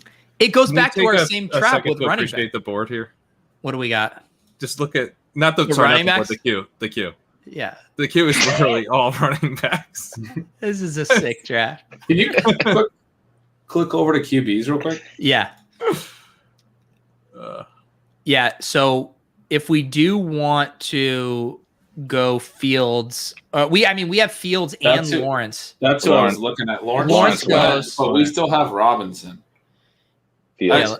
Fields is an easy pivot because of a different buy. Like, you don't have to necessarily care, but I like Fields just as much as Lawrence, pretty much. I mean, Fields is sweet. Same bet. Only Same reason Fields might go way earlier if there wasn't any uncertainty around early week starting role. I actually like Fields better with the elite quarterback because you're playing for the end. And he's got a higher weekly upside, I think, once he's in there. Definitely tier break at tight end.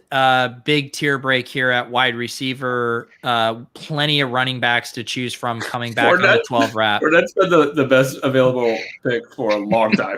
Fournette might not get drafted. I assume we're good with Fields here. Done at QB. All right, let's do it. I want to bring up Fields because I've been percolating on this idea of like correlated ceilings.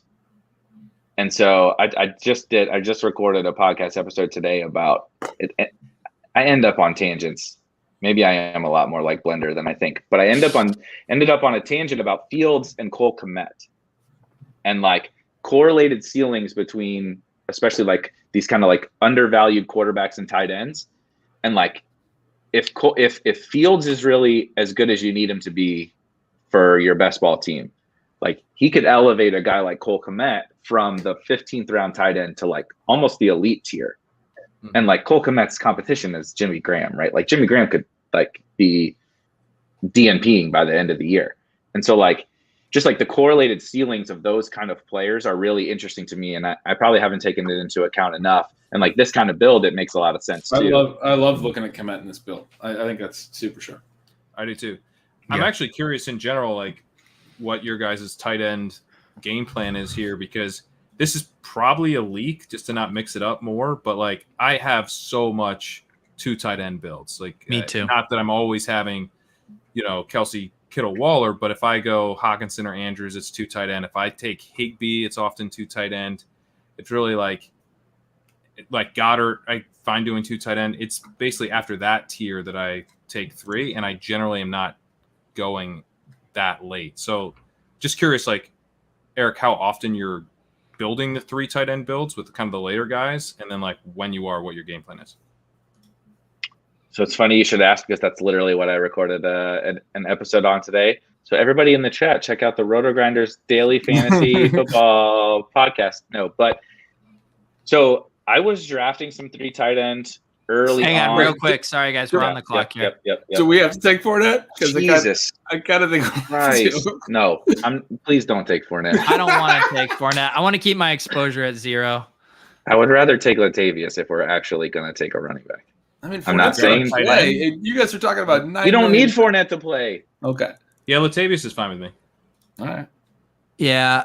I'm trying to. There's wide receivers bad. Yeah, anytime you can get the second running back on the House of Cards offense we were talking about, might do that. I was going to ask you about You can't even support Kamara, but let's get the second running back. No, because I know you have massive exposure to Latavius, and I actually wanted to press you on that for the House of Cards thing, but being obviously the price is massively different, but I'm curious your thoughts.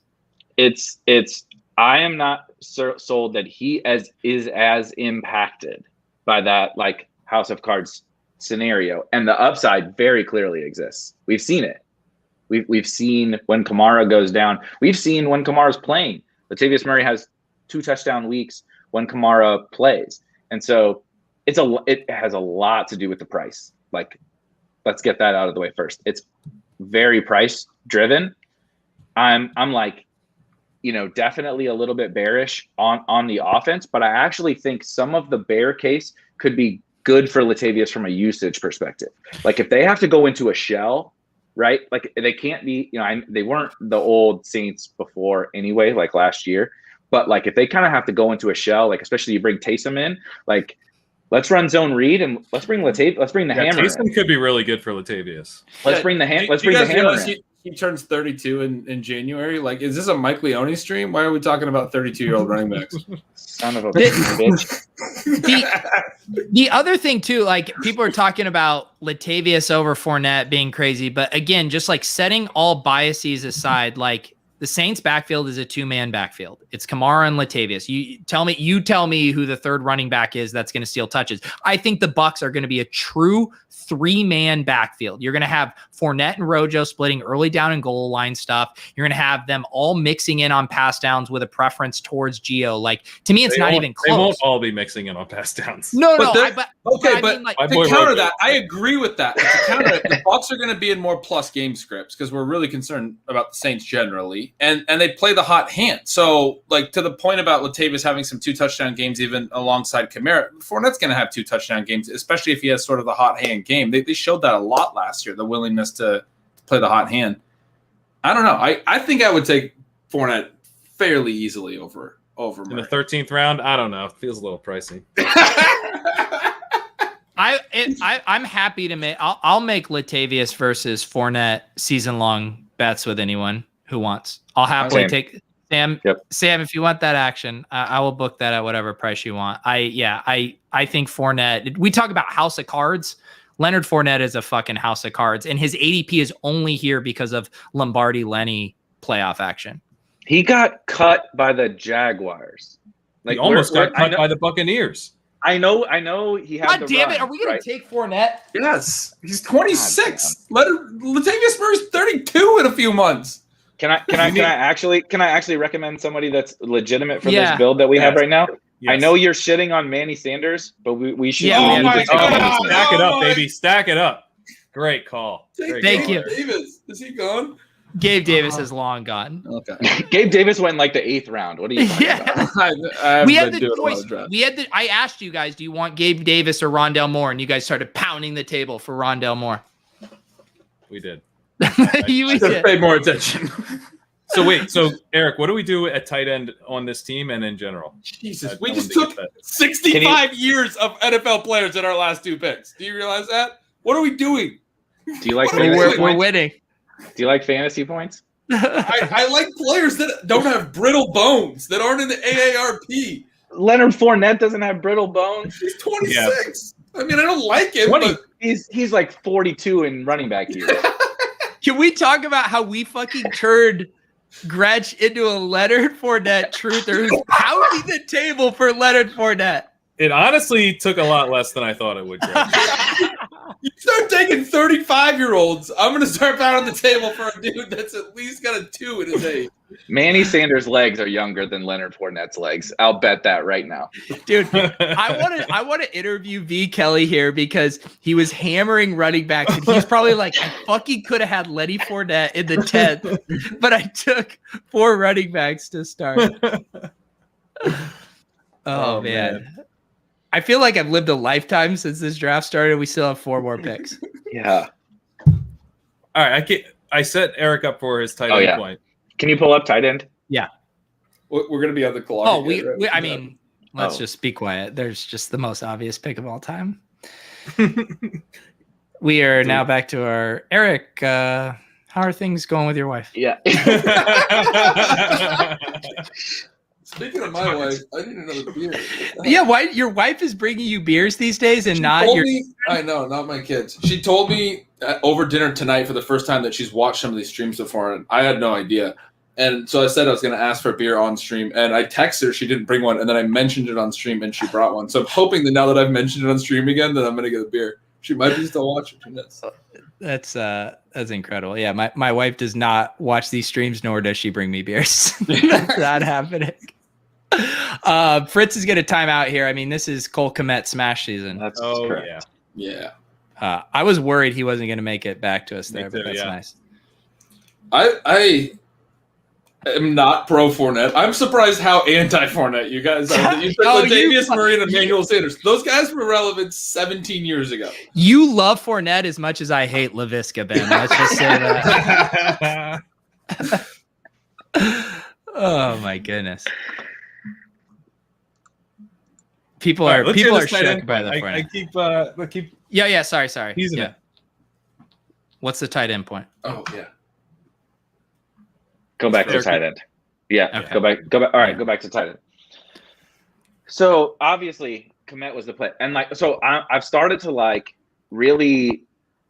I feel like I was kind of lazy on tight end. I was doing okay, I need to target an elite guy. If I don't get an elite guy, like, oh, maybe I need to take 3, whatever. And like, I just feel like I was really, really lazy about tight end. And now I'm really starting to think through kind of this like correlated ceilings idea. Like I'm really stuck on this thing just in general across like the whole player pool. But I feel like with tight ends, it's so much more powerful. Like if the Komet thing is perfect. If Fields is the starter, like I almost feel like I don't want to say but I almost feel like I want every one of my Fields teams to have Cole Komet. It's like if that offense really elevates and Cole Komet is, even if Cole Komet is in the role he had like the end of last year, like how does he not, like he was serviceable, like barely serviceable, but like serviceable as a punt tight end with Trubisky. Like if Fields is good, if Fields hits the ceiling you need him to hit as that quarterback, like how does Komet not just destroy this price? Didn't you have a take on the 2 tight end thing though as well? Wasn't that what that was? Yeah. So I was really like also lazy on like, okay, I didn't get, let's call the cutoff like the Andrews Hawkinson thing. Mm-hmm. I didn't get Andrews or Hawkinson. Like, okay, now I might have to consider 3 tight ends. And I was really like kind of ignoring the mid tier too. Like Goddard's, we took Logan Thomas, whatever. The more like going through a ton of drafts, I really feel like we need to push the limit on using 2 tight ends because of the running back thirst thing, like is so real that like the upside of hitting on one of those late round tight ends in a team so that you can still structurally build the same way that everybody else is building, but with better running backs and better wide receivers. Like that team is probably a lower probability bet with, so like my example was like Anthony Firkser and Cole Komet. That is a lower probability bet, obviously, right, than George Kittle and pick another tight end too. But what happens to that team when Firkser is a top 5 tight end or when Cole Komet is a top 5 tight end? Like that structure is so rare and the upside is so crazy that I want to bet on some of those as opposed to being like, okay, I don't feel comfortable with this. Give me Austin Hooper in the 17th round. Yeah, it's like, what's the fucking point of Austin Hooper on that team? You know, you want to bet that you already have Logan Thomas from last year or Robert Tonyan from last year on your Waller from a couple years ago. Yeah. Yep. All right, guys, we're on the clock. Even though I have running back and wide receiver filter up, all we're seeing are running backs. What do we like here? KJ Hamler? The only receiver barely seen on the board. Denzel Mims. Eric, any other takes? No, I like Hamler. Yeah. I think with this pick, he probably becomes my most owned wide receiver. Him and Hardman have been duking it out, and Hamler's pulling away. So how many running backs do we have? 3. 3. Okay. Yeah, so we're probably looking at a 2-5-9-2 build would be my guess. Yeah. Yep. Hamler's an interesting one. What we haven't talked about him. What are your guys' thoughts on him? I mean, obviously you have Sutton, you have Judy, you have Fant, and you don't necessarily have quarterback yet.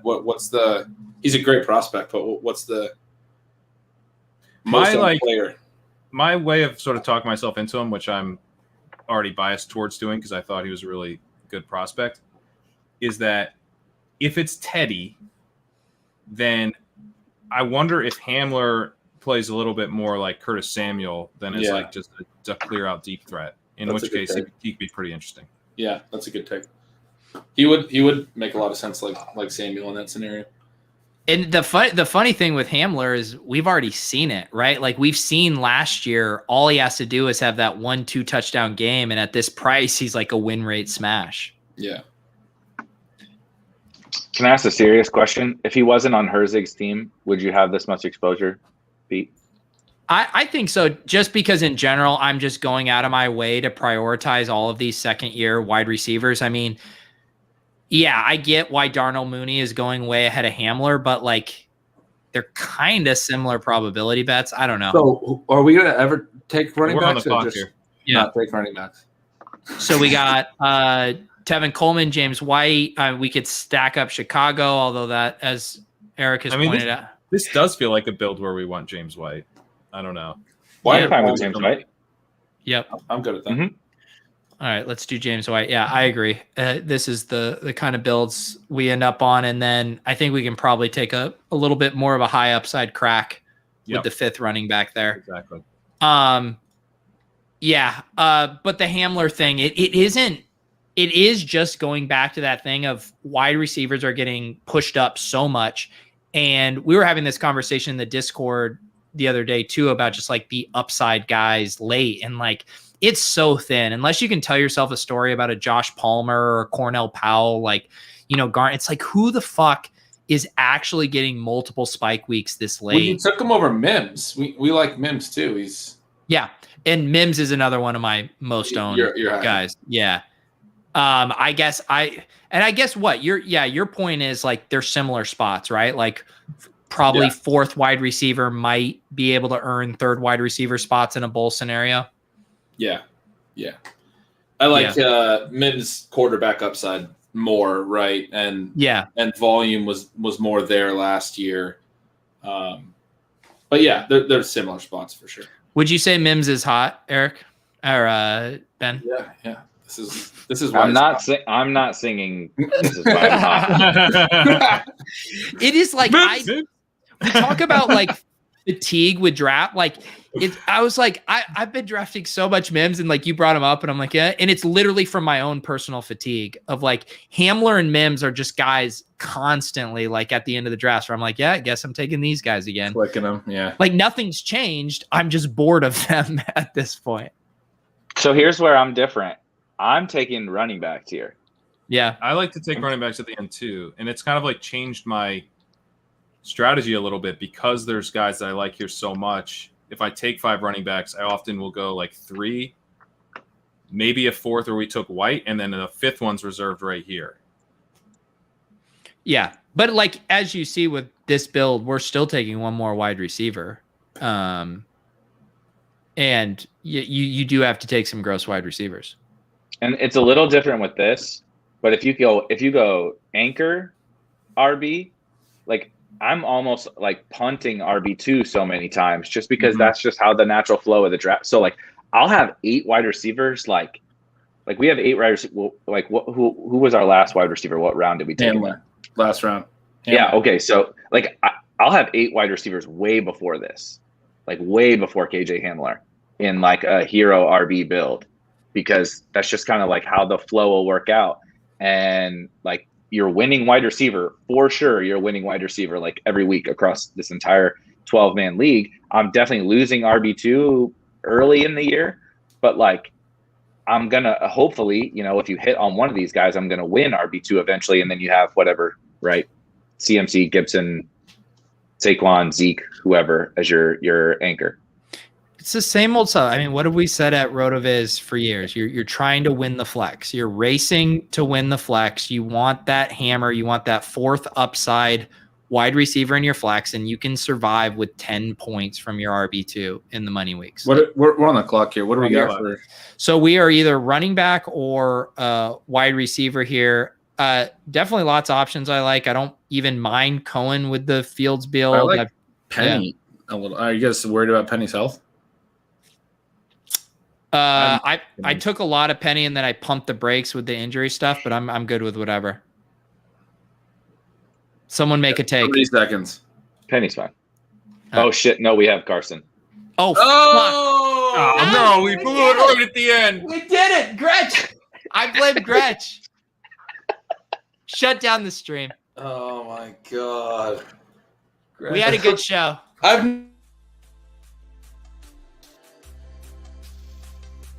What the fuck? Chris Carson. Ever. I would never expect that Chris Carson on a roster. Gretch loves Todd Petty so much that he made us draft him with Chris Carson on our roster. Drafting with these idiot streamers. Oh no. All right, let's tell ourselves a story. Pete Carroll No, there's no goes to a story 2 running back backfield. DK Metcalf and Tyler Lockett get a new. They get the variant, the Delta variant. Okay, and now Rashad Penny. I don't like this story. Tell a different story. God. Tell a story where we didn't take Rashad Penny. Any pick but him. Literally any pick on this list but him. I would take Mark Ingram over him. How have If we you already taken have Carson- 2 handcuffed running backs in like 4 He states? puts Collins in the queue. He's got to lock up that backfield. That is a good bit, but I'm actually like genuinely have anxiety that you might do that. All right. Who's going to get us a wide receiver flyer here to salvage this? Marquez Callaway.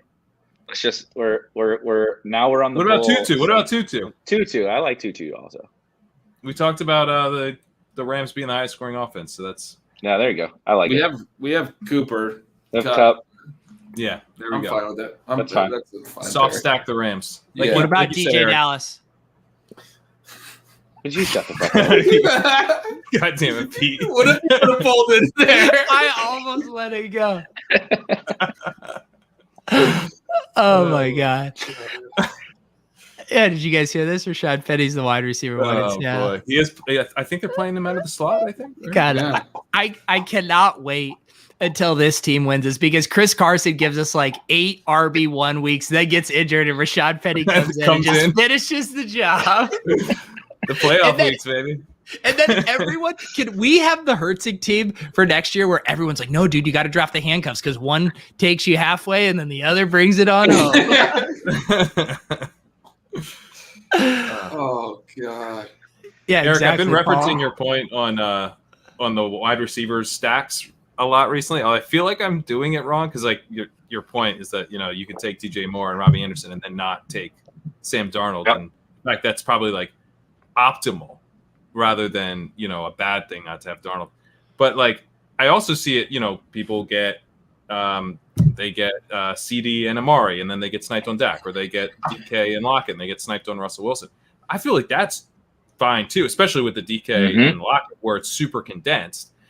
You do want Wilson more than you want Sam Darnold, but you're still set up so nice if Seattle smashes because you've got DK and Lockett.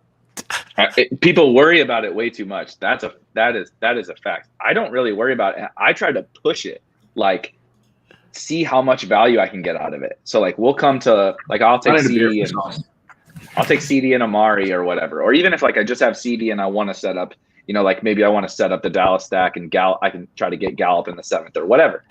Like I'll push it like I'm in the late 5th.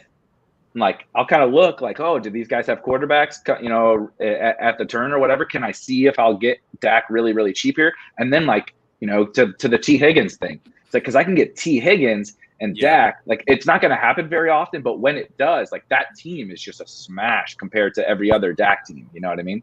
Yeah, that makes a lot of sense. I'm dying here because I didn't realize Team 12 was in the chat tonight, and he said, let's have it, review it, and don't talk about my wife. All right. I'm going to the bathroom, and when I come back, what's about to happen. Sure, you think you want Ship Chasing to review your team. How much sauce would you like on your team reviews? Oh, I love this. You asked for the sauce. He wants it extra saucy. You think you want it spicy. He wants 13. Oh boy. But then you realize you can't handle the heat. Fuck this guy. Do we have to review his team? Hey. Why did you take Moel and Kaz? What are you doing? So fucking cute with his 0 RB. Evan, you will speak when you are spoken to. Fuck off for his awful team. Ship Chasing team reviews are getting spicy this summer. Come get the sauce. 2. He wanted a 2. All right. Cracking a beer here for I'm the sauce. still hey, you know what? Rashad Penny was at least a better pick than Emmanuel Sanders. We got that going for us. He wasn't. Emmanuel Sanders was a I'm gonna stack. sauce you guys. We to have- get in the sauce mood. We have Josh Allen and Stephon Diggs. What are you talking about? He's literally He's 97. He's going to be in a wheelchair. Don't you Dave care Davis. about the beat writer reports? Isaiah Hodgins is going to play over that dude. Oh, I do Emmanuel like Sanders that take. is in the best shape of his life. Yeah. Okay. I really hope not. At 34, if you're in That would be bad. That would be- His sewn up Achilles tendon is in the best shape of its life. Okay, real quick, Pete, before you sauce, can you change the video to not have shitting on Mo Alley Cox in there moving forward? I have far too much Mo Alley Cox exposure for you to be putting it out there like he's a bad pick. No, don't you want that? Because then you Well, can that's continue to get him out of value. That's true. Right. Yeah, no, I want it to be a thing so bad. And these guys want, I mean, Pat literally drafts like Zach Ertz is already on the Colts. I love Zach Ertz. I can't stop drafting him. It's a problem. But I mean, Jason Witten had like a long stretch of usability. I'm ready for this stretch of Zach Ertz's career where just catches and falls down for high win rates. All right, let's look at Team 12 here for a Can little we sauce. really sauce anyone else after the penny pick? Like, for real? We can sauce Team 12. No, I mean, actually, he recovered fine. He took Van Jefferson. Next. I mean, look, if your fucking wide receiver 2 is Marquise Brown, like, you've already lost, bud. Like, it's Well, already. I mean, oh shit, his wide receiver 2 really is Hollywood. Like, good joke, but wait. Darnell Mooney is your starting third receiver. This is the thing. You go, okay, I'll take Eckler and I'll take Chubb because I fucking love running backs. And then you're like, okay, J.K. Dobbins falls 4 picks after ADP. That seems nice.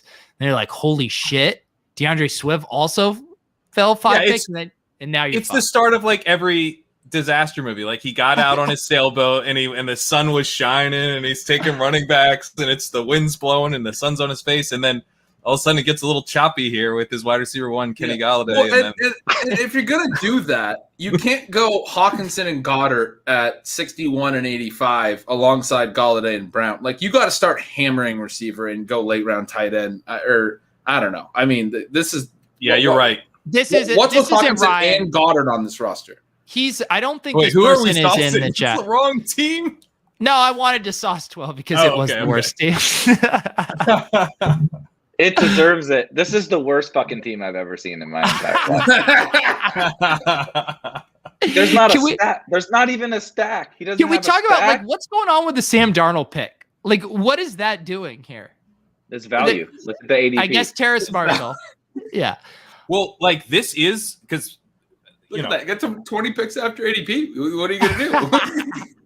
the room wasn't completely optimal. We did draft Rashad Penny when we had Chris Carson, but I feel like this is much closer to an optimal draft than what you're normally seeing. And like this guy was drafting on a different page and got screwed. Like if people are drafting the wide receivers, like we spent the first half of the show saying they should, and you're not, your team has no chance of winning the money. All right, sorry. It was Zilla Master who asked for it. Russell Wilson and Matt Ryan, Akers, Edmonds, Moss, Henderson, AJ Dillon. Those are some sexy. Akers and Henderson. Like, what are you, us? Like, come on.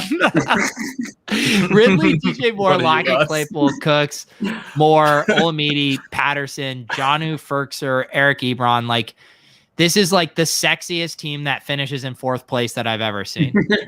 What are the tight ends? What do you do there? Jonnu, Ferkser, and Ebron. This is a great. You'd be going 2 here, Eric? Yep. With John Yep. Ferkser? Definitely 2. Yeah.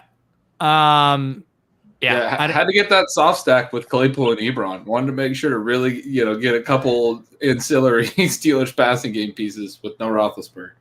You want Olamide and Patterson to be your 9th and 10th wide receivers, not your 7th and 8th. Yeah. And again, I'm telling you, this is the trap of these drafts. You look at your running backs. You got AJ Dillon, great value. You got Henderson, who slipped. Why did All we of these take AJ Dillon? Look at that. That's the thing. It's like you stare at the board and you're like, this is a value. 135, and he was like, holy shit. But your structure gets fucked. It's rough. I don't even mind. But hey, Akers is handcuffed. We got that covered. Yeah. And also Zilla Master, don't go wake up your wife to show her this roster. She will be very upset. You weren't supposed to talk about her again, Pete. All right, who wants to get sauce? What's your team? Oh, you were Fritzy. I remember you, Fritzy. You were the one making all those shitty picks. Let's see here. Hurts and Brady, Henry, Gibson, Sanders, and Hunt. Okay, this guy fucking loves running backs. God, this guy loves Hurtsick too. Evans, Godwin, Devonta Smith, Bateman, Crowder, Amon-Ra St. Brown, Fulgham, Deshaun Jackson, Pringle, Scott Miller. How did you manage to draft 6 round 18 wide receivers? How did they give you so many round 18 picks, Fritz? Smith and Rob Gronkowski. That's some good sauce. I mean, I love having Brady, Evans, Godwin, and Gronk, but still making sure to get Scott Miller into that stack. I really want to make sure to get Scott Miller mixed in. I mean, this is the underdog. You guys talk about me getting the influencer 101s. How about the peasant 6-18 round picks? God. Someone tell me what the difference between us taking Rashad Penny and taking Scotty Miller on this team is. There isn't. It was a We rhetorical weren't aware of what question. we were doing is the only difference. Yeah, no shit. There were no wide receivers available. Some of us fucking planned accordingly. All right, doctor, you want it? All right, we're giving it. I don't know if you're ready for it, dude. NL Ross, let's do this here. Your quarterbacks are Baker Mayfield and Ben Roethlisberger. Just go home. Oh my God. Is this the counselor in our draft? Barkley, God, Harris, Jacobs, Mostert, Jamal Williams, and Devin Singletary? What But do also- Williams and Singletary do for you? Wait, What the fucking Jamal half Williams- these guys do but for you? also Jamal Williams at a point in the draft where everyone else was getting ADP value and you went 18 picks above value. You gotta lock up those 4 catches a game. Just gotta really make sure to get Jamal Williams. Oh my goodness. All right, tight ends are fine. Adam Thielen, Odell Beckham, Juju, Henry Ruggs, Sammy Watkins, Kadarius Toney, James Washington, and Rashard Higgins. I mean, what is this build, man? 6 RBs is just a disaster. 6 RBs is a disaster with Saquon, Najee, Jacobs, Mostert. Like you're more than done there.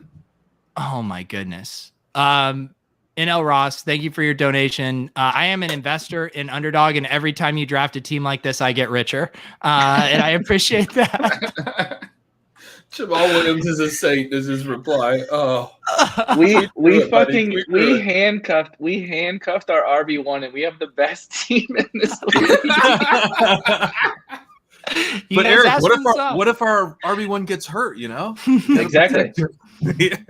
All right, planning for the Zanks wants playoffs. it.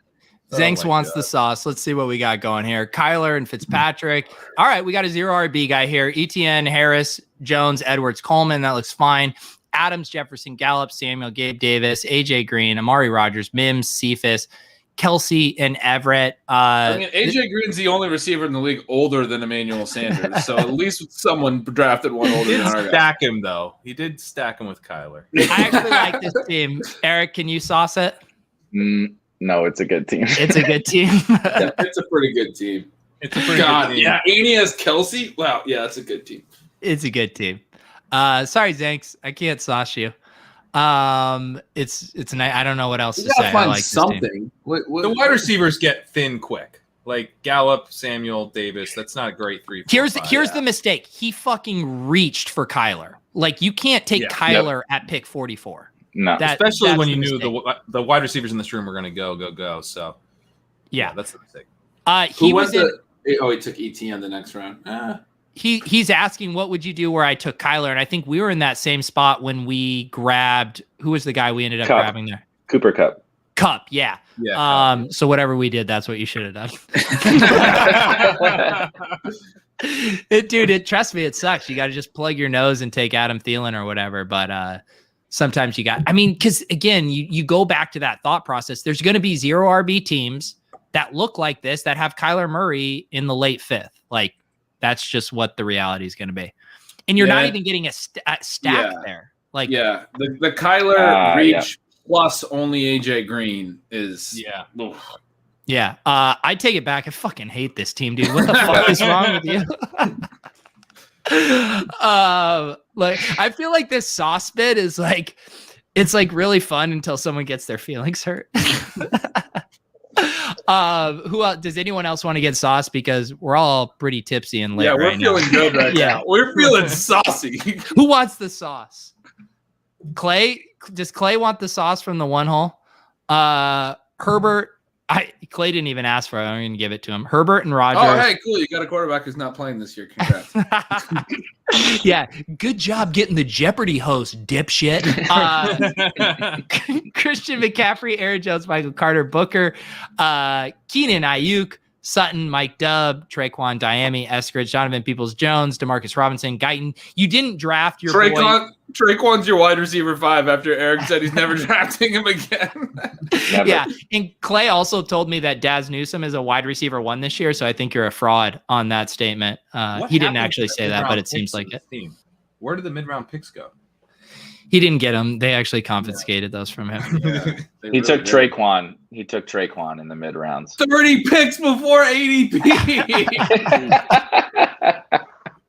I guess all the wide receivers are a little early. What do you think of this running back thing? Because it's essentially a 3 running back build. Yeah, I thought Booker seemed weird on this. Is that what you're saying? I don't mind Booker in this. Essentially 3 running back, which I'm generally still going for, just because there's so many running backs like late that have a pulse. But I don't know. Maybe I should be doing more 3. I think Booker is the kind of pick you make with this build because you don't need the pass catching in this. Like you're trying to bank another, full blown 20 carry guy in those playoffs. Trying to get Wayne Gallman from last year. Like, what's the upside? I don't know. Yeah, I get that. Wayne Gallman from last year. I get that with Booker specifically, but like this structure is actually how I prefer to build my 4 RB teams. So he has the 2, right? Once you take 2 early, he has CMC and Aaron Jones. Then I'm typically getting like it may not even be as early as Carter, but like somewhere from that Carter tier to the like Henderson tier, right? Somewhere in there is a lot of the times where I like to live with that 3rd guy because it's a little bit like more of a lock if that guy hits his ceiling. And then that last guy is this dart throw, right? Pick a backup in one of the elite backfields, right? Booker. I'm going to keep saying it until it's a real thing. Darrington Evans, Samaje Perine. Samaje Perine, I was just thinking about it. Perine, the Chargers backups, Jackson or Kelly, pick your poison. Roundtree apparently has big thighs, so like I guess he's a thing. Thighs. But Kelly's very fast. I don't know if you heard. That's like I'm trying to mix those archetypes, right? Like because I have 2. Like I don't need, in theory, you don't need 2 anymore past those 2 for quite a while, right? Until like you're basically trying to build a super team for the playoffs. So I'm trying to mix in those archetypes together. Yeah, that makes sense. I would imagine like one way to increase your hit rate. We talked earlier about like the running backs where they have like those middle outcomes having low hit rates. I would imagine that you would increase your hit rate if you do that type of build where you're like, well, yeah, this guy, like he kind of had a bad outcome for his ADP, but I didn't take any other running back, so I still used his score like every week. Leone's talking about it's a difference between 0 RB and this fragile RB with at least I kind of typically prefer to do it with like 1 anchor. Yeah. But like even if you do it with 2, right? Like it's really super easy. Like it's like really lazy build, but like, late first and you take like Akers and Mixon or something like that. And like you build with those guys and then you take Henderson and then you take Perine or whatever. And it's like, I don't really need you just running back besides both your top 2 picks in that example. You didn't mean to, right? You said Akers, Mixon, Henderson, Perine. No, that's how I'm building from now on. Okay. We're handcuffed guys now. I was just making sure that was we're team handcuffed. Yeah. Now moving forward. No, I wasn't thinking about that, but you get the point. The meta has changed. If you're not drafting your RB1's handcuff in the late rounds, you are losing on Underdog Fantasy. Yeah, we're taking quarterbacks early and we're drafting handcuffs. It's 2007. Yeah. So they're kind of hitting me back with this Gallman point. Yeah, Gallman scored a bunch of TDs last year. It was literally just they got a bunch of plays inside the 5-yard lines. He scored a bunch of short TDs. He ran hot. The one thing I would say to Clay, and I agree with everything Beimfohr said too, but he said he's in lockstep. But he adds a note at the end: if Barkley goes down, Booker's a smash. That's the point that I was trying to kind of push back on. I think you got to be conscious of those picks, what offense they're in. The reason Barkley is a reasonable top 5 pick is because of Saquon Barkley, not because of the Giants offense. Yep. I mean, we kind of know that. I don't care about his backup. We don't necessarily know for sure it's going to be Booker. That's always a risk with handcuffs. That's been a risk for a lot of years. There's been a lot of evidence on that we don't usually pick the handcuffs well, and especially in a bad offense, the upside is very thin, and you might not even have the right player. So, like, you want your handcuffs to come from elite offenses. When I was talking about Pirine, like, we think the Bengals could be really good. I like the Pirine goal a lot. Yeah, we talk about like stashing like running back threes going into the FFPC playoffs, like week 8, week 9. And last year I stashed Jeff Wilson, and he was like completely off the radar. He ended up being really good in the playoffs because the Niners are a good backfield for running back points. Like, that's when you're taking your stabs, make sure it's a good offense for it. One thing I will say about this, Phil, I agree with you. That would be my snap take, but I also would have said that about Mike Davis last year. Like, Mike Davis was the most unsexy handcuff pick, but it was just like, it's very clear if McCaffrey goes down, Davis is that 1-for-1 fill-in. That's the same thing with Booker. And I think yeah. Oh, and I would push back a little bit on Ben's point about needing the elite offenses, because if you have an elite role and a guy, and they're just going to kind of slot the guy into that role, then that's good enough for this price. And that's kind of what happened with Gallman, where he was like a lead back. Yeah, I meant Booker an catches elite passes. He could be kind of a Mike Davis type. I should have clarified that, but I meant an elite, like, high value touch offense. They either throw to their running backs or they score points. It's obviously not, or maybe not obvious, but it's not just that the team's like a good offense. Like, the Bills are not necessarily an elite offense for running backs because they're a really bad high value touch offense. Right. The Panthers were, and Davis stepped right into that role. It was great. I don't think the Giants necessarily are. So that would be maybe we could split. They're not terrible though, but yeah, I get your point. All right, guys. Erik, thank you for joining us tonight. This was super fun. I almost didn't want to draft because I was just enjoying talking about the game theory of underdog drafts. But if you guys aren't checking out Erik's stuff, he has the Spiked Week podcast. He's putting out articles, tweeting. You're even in the thread game, Erik. Like, that's how we know you're legit now. I take Pomp. If you're in the crypto community, I've just taken a note from Pomp and the whole Pomp family. There's like 47 There's Pomp 6 brothers. of them. There's 6 brothers. Yeah. So they all do the thread thing, and they got like a lot of followers, So I guess I figure I'll follow in their footsteps. Yeah. Really appreciate you coming on. It's fun to get different perspectives. And I say that all my teams look like yours. So I very much am in the same wavelength as you through all these drafts. Gretsch, how are we feeling after tonight? Pretty good, except for the whatever it was, 65 years of picks that we took in those middle 2 picks. I mean, those are the picks that really screwed us up, huh, Gretsch? Yeah, those are the 2 worst picks of the draft. Nothing after that mattered. Nothing happened after that? No. You knew I had too much tequila when I didn't flag the Rashad Penny suggestion. Like, God damn it. Hats tip to Beimfohr for being the only one who noticed it, but he caught it with like 1 second on the clock. Yeah. Crane, you said you got that article coming out soon about the running backs? I've got to finish up editing it, and then it's going to go to the overnight editor, and it'll be up in the morning. So, yeah, I'm excited about it. Basically covers a lot of what we talked about tonight. You're looking for a lead upside at running backs. That'll be out tomorrow. Yeah. Few more plugs here. So Pat and I are doing our mini-sodes about our first main event draft. We're going to get the 3-4 turn up shortly, especially now that T. Higgins is gone, a guy we were praying would fall to us. The video version is for members only. You can join via the YouTube and get access to the Discord. The Discord is legitimately awesome. Like, the conversation and the discourse in there is so good. If you're drafting high stakes teams, you genuinely need to be in the Discord. Yeah, it sounds like we're just like promoting. So I'm telling you, YouTube gives us like $2.40 a month of your thing. Like, it is just a great place to hang out and talk about fantasy football strategy. And and then the audio versions have started to drop. I think Pat put up the first one as well. That's free, available on the feed. Yep, it's out there right now. And I'll put in a plug. I'm doing a randomizer draft with Shane Battier, NBA champ, tomorrow night, which I'm very excited about. That's awesome.